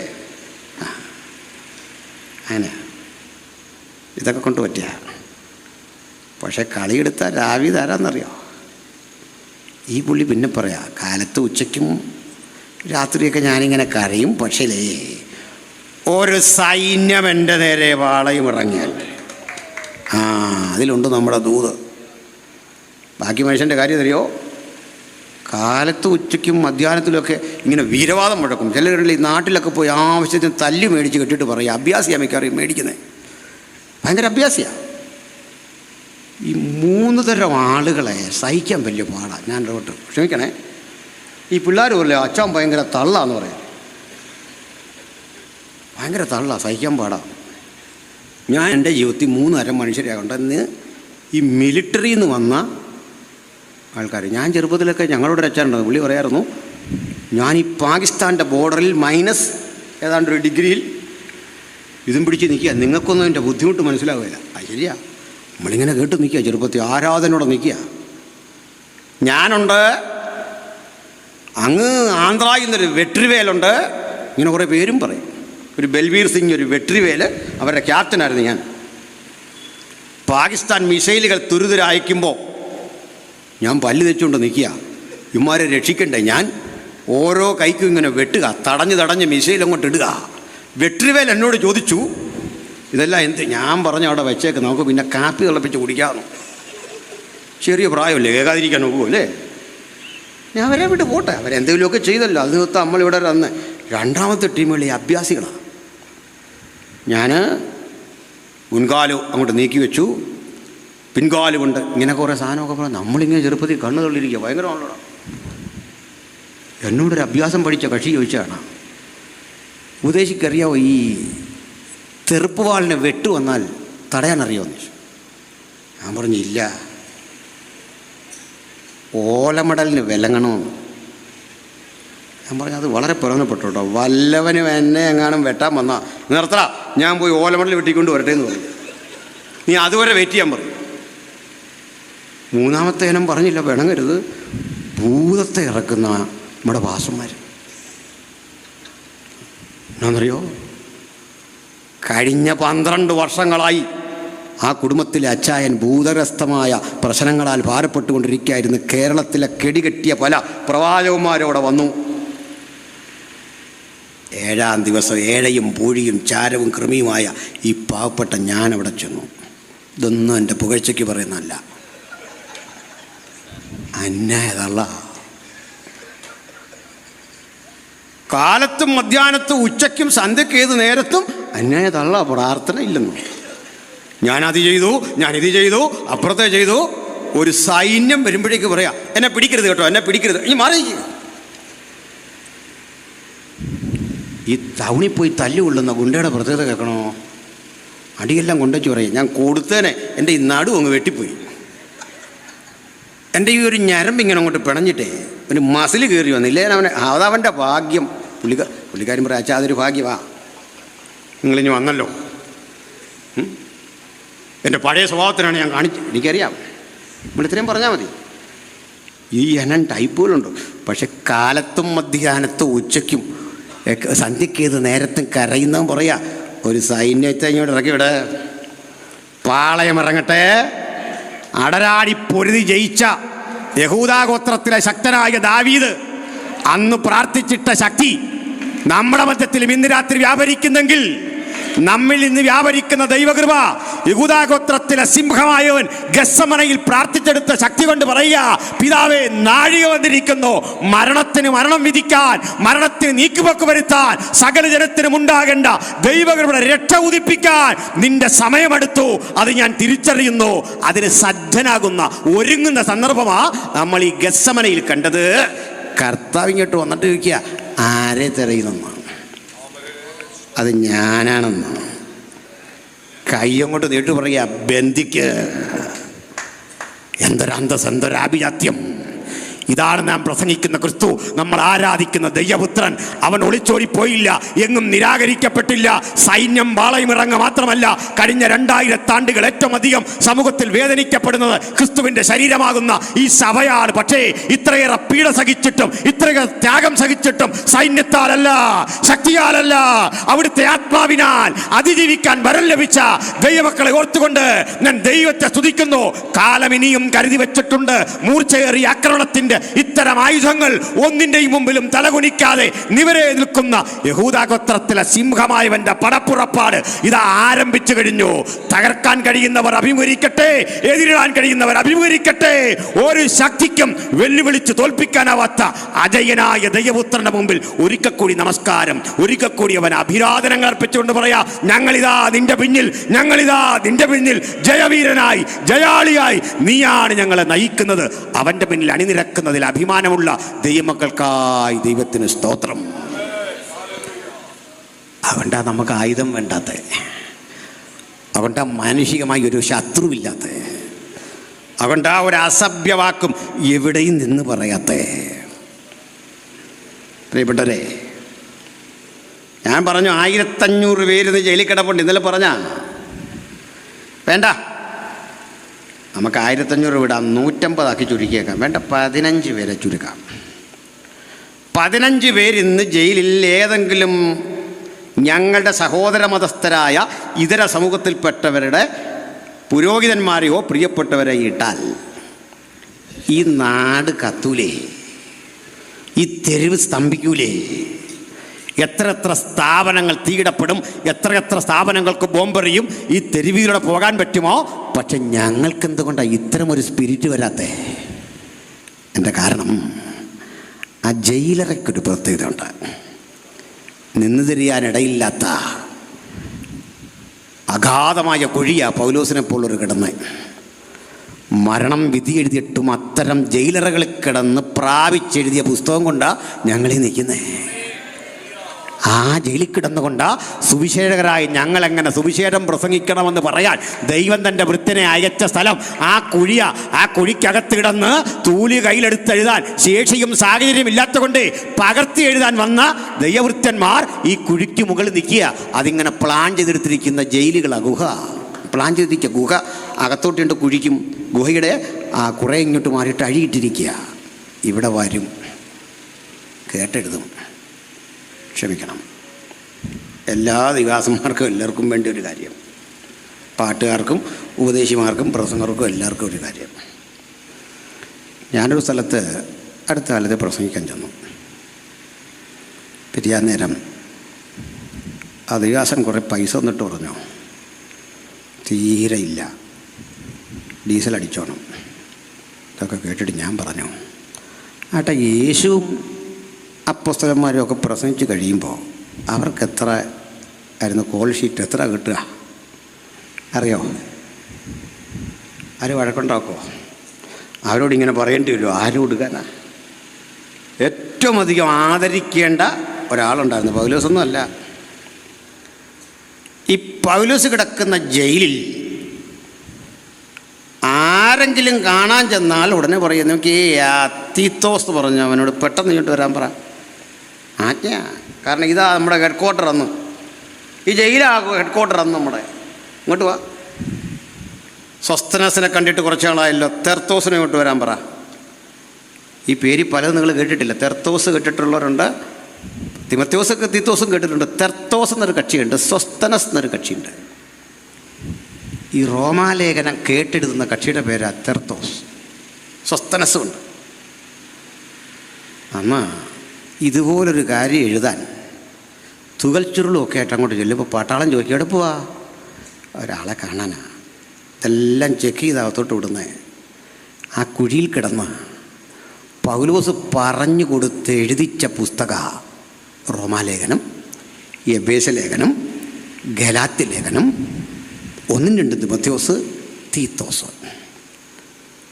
ഇതൊക്കെ എഴുതി കഴിഞ്ഞിട്ട് പറയാം, നീ ഇവിടുന്ന് പോയിട്ട് അവിടെ കൊണ്ട് കൊടുക്കണം, ലവോദിക്കയെന്ന് മേടിച്ച് ഇപ്പുറത്ത് കൊടുക്കണം. അപ്പം നമ്മൾ പറയാം, അച്ഛാ കഴിഞ്ഞ മാസം പോയിൻ്റെ ആ ബാക്കി കിട്ടാൻ കിടക്കുക. അച്ഛൻ എന്താ ഇപ്പോൾ? അച്ഛൻ അവിടെ കിടന്ന് പറഞ്ഞാൽ മതി, അനുഭവിക്കുന്ന എനിക്കേ അറിയത്തുള്ളൂ. പറഞ്ഞോ? ഇങ്ങനെ പ്രാപിച്ച പുസ്തകത്തിൻ്റെ ധൈര്യമാ സുവിശേഷകരുടെ വിശ്വാസത്താലുള്ള ജീവിതം. ഇതിന് തയ്യാറെടുക്കുന്ന ദൈവമക്കൾ ഒന്ന് സന്നദ്ധനായാൽ സാത്താന്യ ശക്തികൾ നമുക്കിടയിൽ നിന്ന് വിട്ടുപോകുന്നേ. ഇനിയുള്ള കാലം ഇങ്ങനെ പ്രവർത്തിക്കാൻ സന്നദ്ധരായ ചിലരെ ആ കർത്താവ് തിരയുന്നത്. യേശുവിന് വേണ്ടി ഇങ്ങനെ നിൽക്കാൻ കെൽപ്പുള്ള, ആ സമർപ്പണമുള്ള ചില പ്രിയപ്പെട്ടവർ നിൽക്കട്ടെ. അങ്ങനെ ഒന്ന് പാടി നോക്കേ, അങ്ങനെ പ്രസംഗിച്ചു വയ്ക്കേണ്ട ഗുണം പറയാം. വിദ്യാഭ്യാസം ഇല്ലാത്ത മൂടി പ്രസംഗിക്കും. വിദ്യാഭ്യാസമില്ല, അവരുടെ മൂടിയുടെ പ്രസംഗത്തിൽ ഗ്രാമറൊന്നുമില്ല, വലിയ കളിയാക്കലായിരുന്നു. മൂടി അതൊന്നും നോക്കില്ല, പ്രസംഗിക്കും. കൂടെ ഒരു പാട്ടുകാരനുണ്ടായിരുന്നു, സാങ്കി. രസം കേൾക്കണം. സാങ്കി പാടിക്കൊണ്ടിരുന്നാൽ ആളുകൾ പറയും, ഇന്ന് മൂടി പ്രസംഗിക്കല്ലേ, സാങ്കിയുടെ പാട്ടങ്ങ് തുടരട്ടെ. അത്ര ഹൃദയഹാരിയാണ്, അത്ര ഹൃദയത്തെ അങ്ങോട്ട് വല്ലാതെ ചലഞ്ച് ചെയ്യുന്ന പാട്ടാണ്. മൂടി പ്രസംഗിച്ചു തുടങ്ങിയാൽ പറയും, ദയവായിട്ടിനി സാങ്കി പാടരുത്, മൂടി അങ്ങ് പ്രസംഗിക്കട്ടെ, നിർത്തരുത്. അവർക്കിടയിൽ ഈഗോ ക്ലാഷ് ഇല്ല, അവർക്കിടയിൽ സമ്പത്തിനെ ചൊല്ലിയുള്ള പ്രശ്നമില്ല. മരണം വരെ ക്രിസ്തുവിന് വേണ്ടി ധീരധീരം നിന്ന അത്തരം ചില അനുഭവ സമ്പത്തുകൾ ചരിത്രത്തിൻ്റെ രേഖയിൽ കിടപ്പുണ്ടെങ്കിൽ ദൈവാത്മാവിൻ്റെ, പരിശുദ്ധാത്മാവിൻ്റെ നേരായ പാതയിലൂടെ ചില പുതിയ അനുഭവങ്ങളെ പ്രാപിക്കാൻ ദൈവം കാത്തിരിക്കുന്ന, ദൈവം കണ്ടുവച്ചിരിക്കുന്ന ആ വ്യക്തിത്വം നിങ്ങളാണ്, നിങ്ങളിലൂടെയാണ്, എന്നിലൂടെയാണ് ആ ഉണർവിൻ്റെ താപജാലകൾ ഇനി ഇന്ത്യയിൽ വ്യാപരിക്കാൻ പോകുന്നത്. അതിനുവേണ്ടി എത്ര ചെറുപ്പക്കാർ ഇന്ന് തങ്ങളുടെ ജീവിതം യേശുവിനായി സമർപ്പിക്കും? സന്നദ്ധരായിക്ക് സ്തോത്രം. അപ്പോഴേ ഭഗവാനരെ, ഇവിടെ ഒരു കാഴ്ച കണ്ടു. ഇങ്ങനെ പ്രാപിച്ച നമുക്ക് ഈ ജയിൽ കണ്ടാലൊന്നും ഭയം വരരുത്.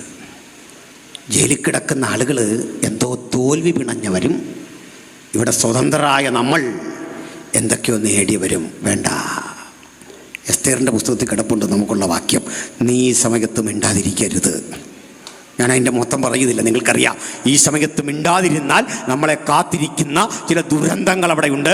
നമുക്കിന്ന് രാത്രി വിശ്വാസത്താൽ ഇന്ത്യ മഹാരാജ്യത്തിൻ്റെ വിവിധയിടങ്ങളിൽ, ലോകത്തിൻ്റെ പലയിടങ്ങളിൽ ക്രിസ്തുവിൻ്റെ സുവിശേഷത്തിന് വേണ്ടി നിഷ്കളങ്കമായി നിലകൊണ്ട ആയിരക്കണക്കിനായി ദൈവജനത്തോട് പറയാം, you are not alone, we with you always in our prayer.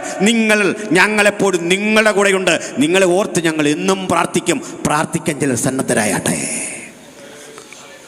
നാളെ രാത്രിയിലേക്ക് പുതിയ സമർപ്പണം കാത്തുവെക്കണ്ട, ഇന്ന് തന്നെ ഒരുങ്ങണം, ജാഗരിക്കണം. നാളെ രാത്രി നമുക്ക് ഇതിനകത്തൊരു കൂട്ടായ്മയുണ്ടെങ്കിൽ പുത്തനൊരു ഊർജ്ജം സംഭരിക്കണം, പുത്തനൊരു കൃപ സംഭരിക്കണം. ആ കൃപയുടെ ആമുഖം, അതിൻ്റെ നാന്ദി ഈ രാത്രി ഇവിടെ തന്നെ രൂപപ്പെടട്ടെ. എനിക്ക് ക്രിസ്തുവിനായി ശോഭിക്കണം. എൻ്റെ ജീവിതത്തിൻ്റെ പൂർവ്വകാലങ്ങളിൽ നിന്ന് വിഭിന്നമായി എൻ്റെ വാക്കുകളിൽ തീപിടിക്കണം, എൻ്റെ പ്രസംഗത്തിന് മൂർച്ച വരണം, എൻ്റെ പാട്ടുകളിൽ ജനത്തിന് ആകാംക്ഷ വർദ്ധിക്കണം, എൻ്റെ ചിന്തകൾ കാക്കം വരണം. നാളിതുവരെ കാണാത്ത ഒരു അനുഭവത്തിൻ്റെ വഴിത്താരയിലൂടെ ദൈവത്തിൻ്റെ പരിശുദ്ധാത്മാവെന്നെ നയിക്കണം. ആരുണ്ടെന്ന് കാത്തിരിക്കാൻ കർത്താവ് അവരെ തൊടുന്നു. ദൈവം അവരെ സന്ദർശിക്കുന്ന രാത്രി. നമ്മൾ അവശേഷിക്കുന്ന കാര്യം നാളെ രാത്രിയിലും ചർച്ച ചെയ്യും.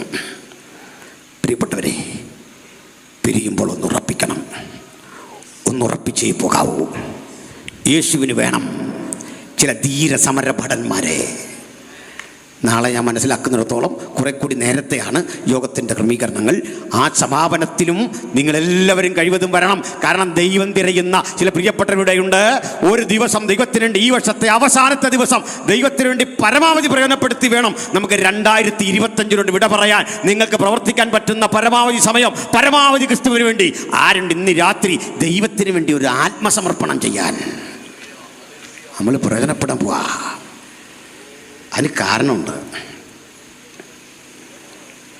അറിവും വിദ്യാഭ്യാസം ഇല്ലാത്ത ഒരു പാവം മനുഷ്യൻ. ഞാൻ സാധാരണഗതിയിൽ യാത്ര ചെയ്ത ഈ സ്ഥലങ്ങളെക്കുറിച്ചൊന്നും പറയാറില്ല. അങ്ങനെ ഞാൻ ഒത്തിരി സ്ഥലങ്ങളിൽ പോയിട്ടുമില്ല, ചുരുക്കമാണ്.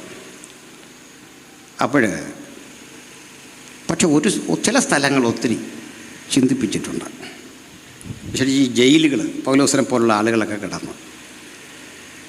പക്ഷേ ഏറെ വിഷമിപ്പിച്ച ഒരു സ്ഥലമാണ് സാക്ഷാൽ വില്യം കേരിയുടെ വീട്. അവിടെ അദ്ദേഹത്തിൻ്റെ ഒരു പഴയ പുൽപ്പിറ്റിട്ടുണ്ട്. നമ്മളൊക്കെ അവിടെ ചെന്ന് നിന്ന് പ്രസംഗിക്കാൻ അവസരമുണ്ട്. എനിക്കും കിട്ടിയൊരു ചാൻസ്. ഞാൻ പറഞ്ഞു പ്രസംഗിക്കാം, പക്ഷെ ആ പുൽപ്പിറ്റ് വേണ്ട. അവിടെ നിൽക്കുന്നുമില്ല. എന്താ? അതൊരു കുറ്റബോധമാണ്. നമ്മളിവിടെ നിൽക്കാറായില്ല. അതാ കാര്യം. എൻ്റെ കാരണം അറിയാം. ഞാനവിടെ നിൽക്കുമ്പോൾ റിപ്ലിക്ക അല്ലെങ്കിൽ ഒരു റിപ്പീറ്റേഷനാണ്, ഒരു ഹാസ്യ അനുകരണമാണ്.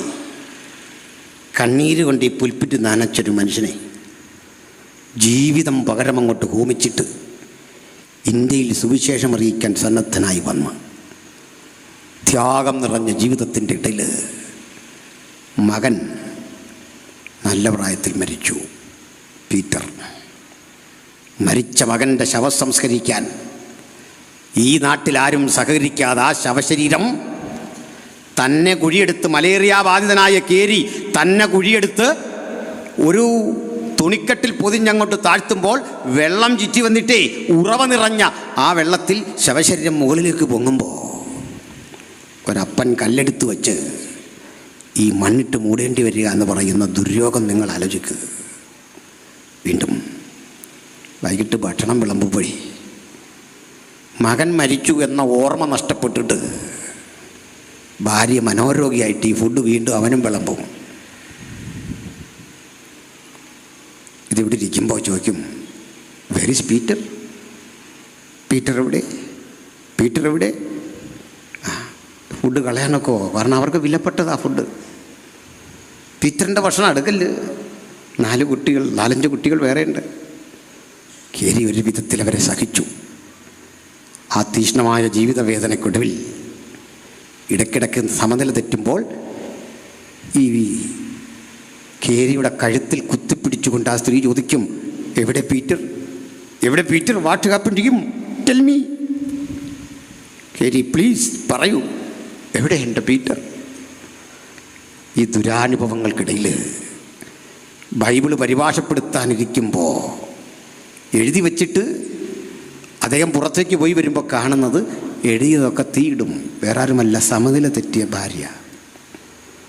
എത്ര ശ്രമങ്ങൾ അപ്രസക്തമായിട്ടും പട്ടിണിയിൽ, വേദനയിൽ സമനില തെറ്റിയ ഭാര്യയെ മുറിയിലടച്ചിട്ട് മക്കൾക്ക് അന്നം കൊടുക്കാൻ ശേഷിയില്ലാതെ, വേണ്ടത്ര വിദ്യാഭ്യാസമില്ലാത്ത ആ മനുഷ്യനാണ് 6 മേജർ ഭാഷകളിൽ, ഇന്ത്യൻ ഭാഷകളിൽ ബൈബിൾ വിവർത്തനം ചെയ്തു.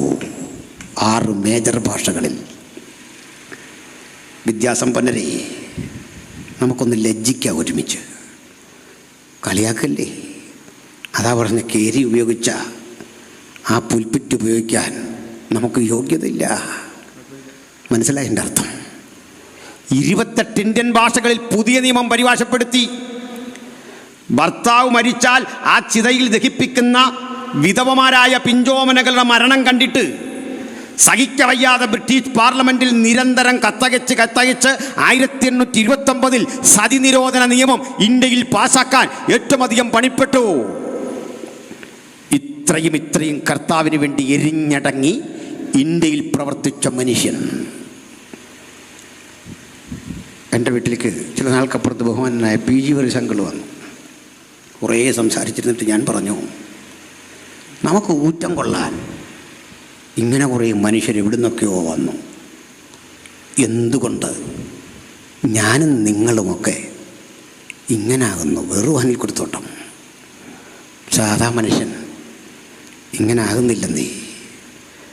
കഴിച്ച ആഹാരം പോരെന്നും, ഇട്ട വസ്ത്രം പോരെന്നും, കിട്ടിയ വണ്ടി പോരെന്നും, കിട്ടിയതൊന്നും പോരാ, സംതൃപ്തിയില്ലാത്ത മനസ്സോട് അധ്വാനിക്കുമ്പോൾ അന്നത്തിന് വകയില്ലാതെ, മക്കളെ പുലർത്താൻ ഗതിയില്ലാതെ ആയിരക്കണക്കിന് മനുഷ്യരെ ക്രിസ്തുവിലേക്ക് നയിച്ച സഹനഭടന്മാരുടെ നാട്ടിൽ അവർ നേടിത്തന്ന നേട്ടങ്ങളുടെ നെഞ്ചത്ത് ചവിട്ടി ഇവിടുത്തെ വഴി നടക്കുന്ന ദൈവമക്കളെ, നമ്മെ കാത്തിരിപ്പുണ്ടൊരു ന്യായവിധി.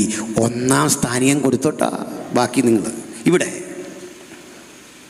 നമുക്കൊന്ന് തിരിച്ചു വരണ്ടേ? സമർപ്പണമുണ്ടോ? ഈ ക്രൂശ് ചുമക്കാൻ മനസ്സുണ്ടോ?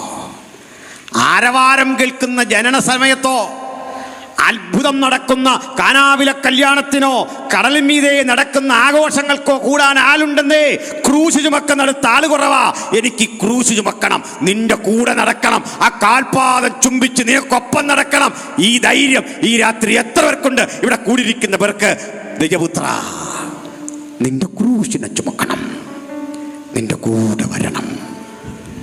ഞാനതിൽ ഒരാളെ കാണുന്നു, നമ്മുടെ യോഹന്നാനെ. ഗുരു, ഞാനാ യേശുവിൻ്റെ ശിഷ്യന്മാരിൽ ഏറ്റവും പ്രായം കുറഞ്ഞവൻ. യോഹന്നാനാ. ഗുരു, ധൈര്യം കൊണ്ടല്ല ഗുരു, ഗുരു പാരമ്പര്യമല്ല, ഏതോ ഒരു ശക്തി നിന്റെ കൂടെ വരാൻ എന്നെ പ്രേരിപ്പിക്കുന്ന ഗുരു. നിന്നെ ഇട്ടിട്ട് പോകാൻ മനസ്സ് വരുന്നില്ല. കാരണം അവർ ചാട്ടക്കടിച്ചടിച്ചടിച്ച് കീറി മുറിച്ച ആ വിലാപ്പുറത്തല്ലേ ഗുരു ഞാൻ പലപ്പോഴും തൊട്ടുരുമിയിരുന്നത്. അവർ പറിച്ചെടുത്ത രോമകൂപങ്ങളില്ലേ അങ്ങയുടെ മുഖത്തെ, അതോട് മുഖമടച്ചല്ലേ ഞാൻ ഇരുന്നത്. പലരും തള്ളിയിട്ടും നിന്റെ കൂടെ വരാതിരിക്കാൻ പറ്റുന്നില്ല. ഒരു യോഹന്നാൻ, മറുതലക്കൽ നിന്നൊരു സാധു പെൺകുട്ടി, പേര് മഗ്ദലീന നമ്മൾ വിളിക്കും. മഗ്ദലീന പറയും, ഗുരു 70 ശിഷ്യന്മാരുടെ കൂടെ ഞാനില്ല, 12 തിരഞ്ഞെടുക്കപ്പെട്ടവരുടെ കൂടെ ഇല്ല. പക്ഷെ ഒരിക്കലായി നീ തന്ന ചൈതന്യം എൻ്റെ കൂടെ ഉണ്ട്. ഞാനും വരും ക്രൂശിൻ്റെ ചുവട്ടിൽ. കൃപ ലഭിച്ച മറിയവും പറയും, ഞാനും വരും ക്രൂശിൻ്റെ ചുവട്ടിൽ. 2000 ആണ്ടുകൾക്ക് തിരിഞ്ഞിരുന്നുകൊണ്ട് നമുക്കും പറയാം, പ്രഭോ ഞങ്ങളും വരാം ക്രൂശിന്റെ ചുവട്ടിൽ.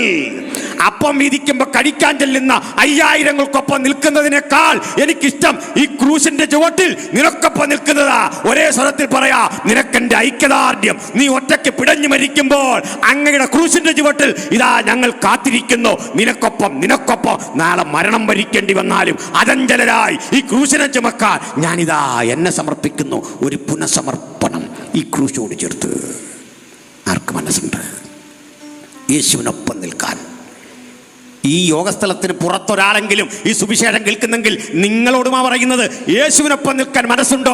അത് അനധിവിദൂര അനുഭവത്തിൽ നിനക്കൊരു വിടുതല, ഇതുവരെ കിട്ടാത്ത ആനന്ദമാ. നിന്റെ കുടുംബം ഇതുവരെ ആസ്വദിക്കാത്ത ഒരു ആത്മധൈര്യത്തിന്റെ പുത്തൻ തലമാ, ആത്മരക്ഷയുടെ പുത്തൻ ഇടമാ. അതുപോലെ അകത്തിരിക്കുന്നവരോട് ചോദിക്കാം, അനവധി നാളുകളായില്ലേ 2025 നമ്മെ വിട്ട് പിരിയും മുമ്പ് എനിക്ക് ക്രൂശോട് ചേർന്ന് നിൽക്കണം, ക്രൂശിനെ ഉയർത്തണം, ക്രൂശിന്റെ സാക്ഷിയാകണം. ഞാൻ പ്രസംഗിക്കുന്നു, പാടുന്നു, ആരാധിക്കുന്നു, സംതൃപ്തി പോരാ. എനിക്ക് ക്രൂശ് ചുമന്ന് നിനക്കൊപ്പം ഞാനിതാ. ആർക്കാഗ്രഹമുണ്ട്? അങ്ങനെ ആഗ്രഹമുള്ളവർ, സമർപ്പണമുള്ളവർ മാത്രം കരമുയർത്തിയാട്ടെ. നിങ്ങൾക്ക് വേണ്ടി പ്രാർത്ഥിക്കുന്നു. ഒരു ബ്രദർ കരമുയർത്തുന്നു, മറ്റൊരു ബ്രദർ കരമുയർത്തുന്നു, ഒരു സിസ്റ്റർ കരമുയർത്തുന്നു, ഒരു മാതാവ് കരമുയർത്തുന്നു. എനിക്ക് നിനക്കൊപ്പം നിൽക്കണം, നിന്റെ ക്രൂശ് ചുമക്കണം. കരമുയർത്തിയ നിരവധി പേരെ കാണുന്നു. കരങ്ങളെ താഴ്ത്തിയിടാ. എനിക്ക് യേശുവിനെ അനുധാവനം ചെയ്യണം, നിന്റെ കൂടെ വരണം. കുഞ്ഞാട് പോകുന്നിടത്തൊക്കെ അവർ അവനെ അനുഗമിച്ചു. കുഞ്ഞാട് പോകുന്നിടത്ത് അനുഗമിക്കാൻ ആളിനെ കിട്ടാതിരിക്കവേ എനിക്കെൻ്റെ യേശുവിനൊപ്പം ഞാനൊരു വാക്കിൽ പ്രാർത്ഥിച്ചിട്ട് സഹോദരങ്ങൾക്ക് അവസരം കൊടുത്തോളാം. തമ്പുരാനെ, ഞങ്ങൾ അങ്ങയുടെ പാദമരുന്നു, ഞങ്ങൾ തിരുസന്നിധിയിൽ വരുന്നു. ഈ സമയത്ത് സമർപ്പണം ചെയ്ത അകത്തും പുറത്തും ഇരിക്കുന്ന ഈ മക്കളെ യേശുക്രിസ്തുവിൻ നാമത്തിൽ അനുഗ്രഹിച്ച് പ്രാർത്ഥിക്കുന്നു. ഈ കുരിശിനെ ഞങ്ങൾ അങ്ങയ്ക്ക് വേണ്ടി ചുമക്കുന്നു. On behalf of cross, we are willing to die. We are willing to suffer anything. ഈ ക്രൂശിന് വേണ്ടി സഹിക്കുവാൻ ഞങ്ങൾ ഏൽപ്പിച്ചു തരുന്നു പിതാവേ. ഞങ്ങൾക്കതിന് ധൈര്യവും ബലവും തരണം. ഈ ക്രൂശിനൊപ്പം ചേർന്ന് നിൽക്കാൻ ആരെങ്കിലും ഇതിന് പുറത്ത് തീരുമാനിച്ചെങ്കിൽ ദൈവപുത്രനായ യേശുവിൻ നാമത്തിൽ ഞങ്ങളവരെ അനുഗ്രഹിക്കുന്നു. പ്രാർത്ഥന കേട്ടുണ്ട്. സ്തോത്രം. യേശുവിൻ നാമത്തിൽ തന്നെ കർത്താവ് നമ്മളെല്ലാം അനുഗ്രഹിക്കട്ടെ. വീണ്ടും നാളെ ദൈവം അനുവദിച്ചാൽ കാണാം. കർത്താവ് സഹായിക്കട്ടെ.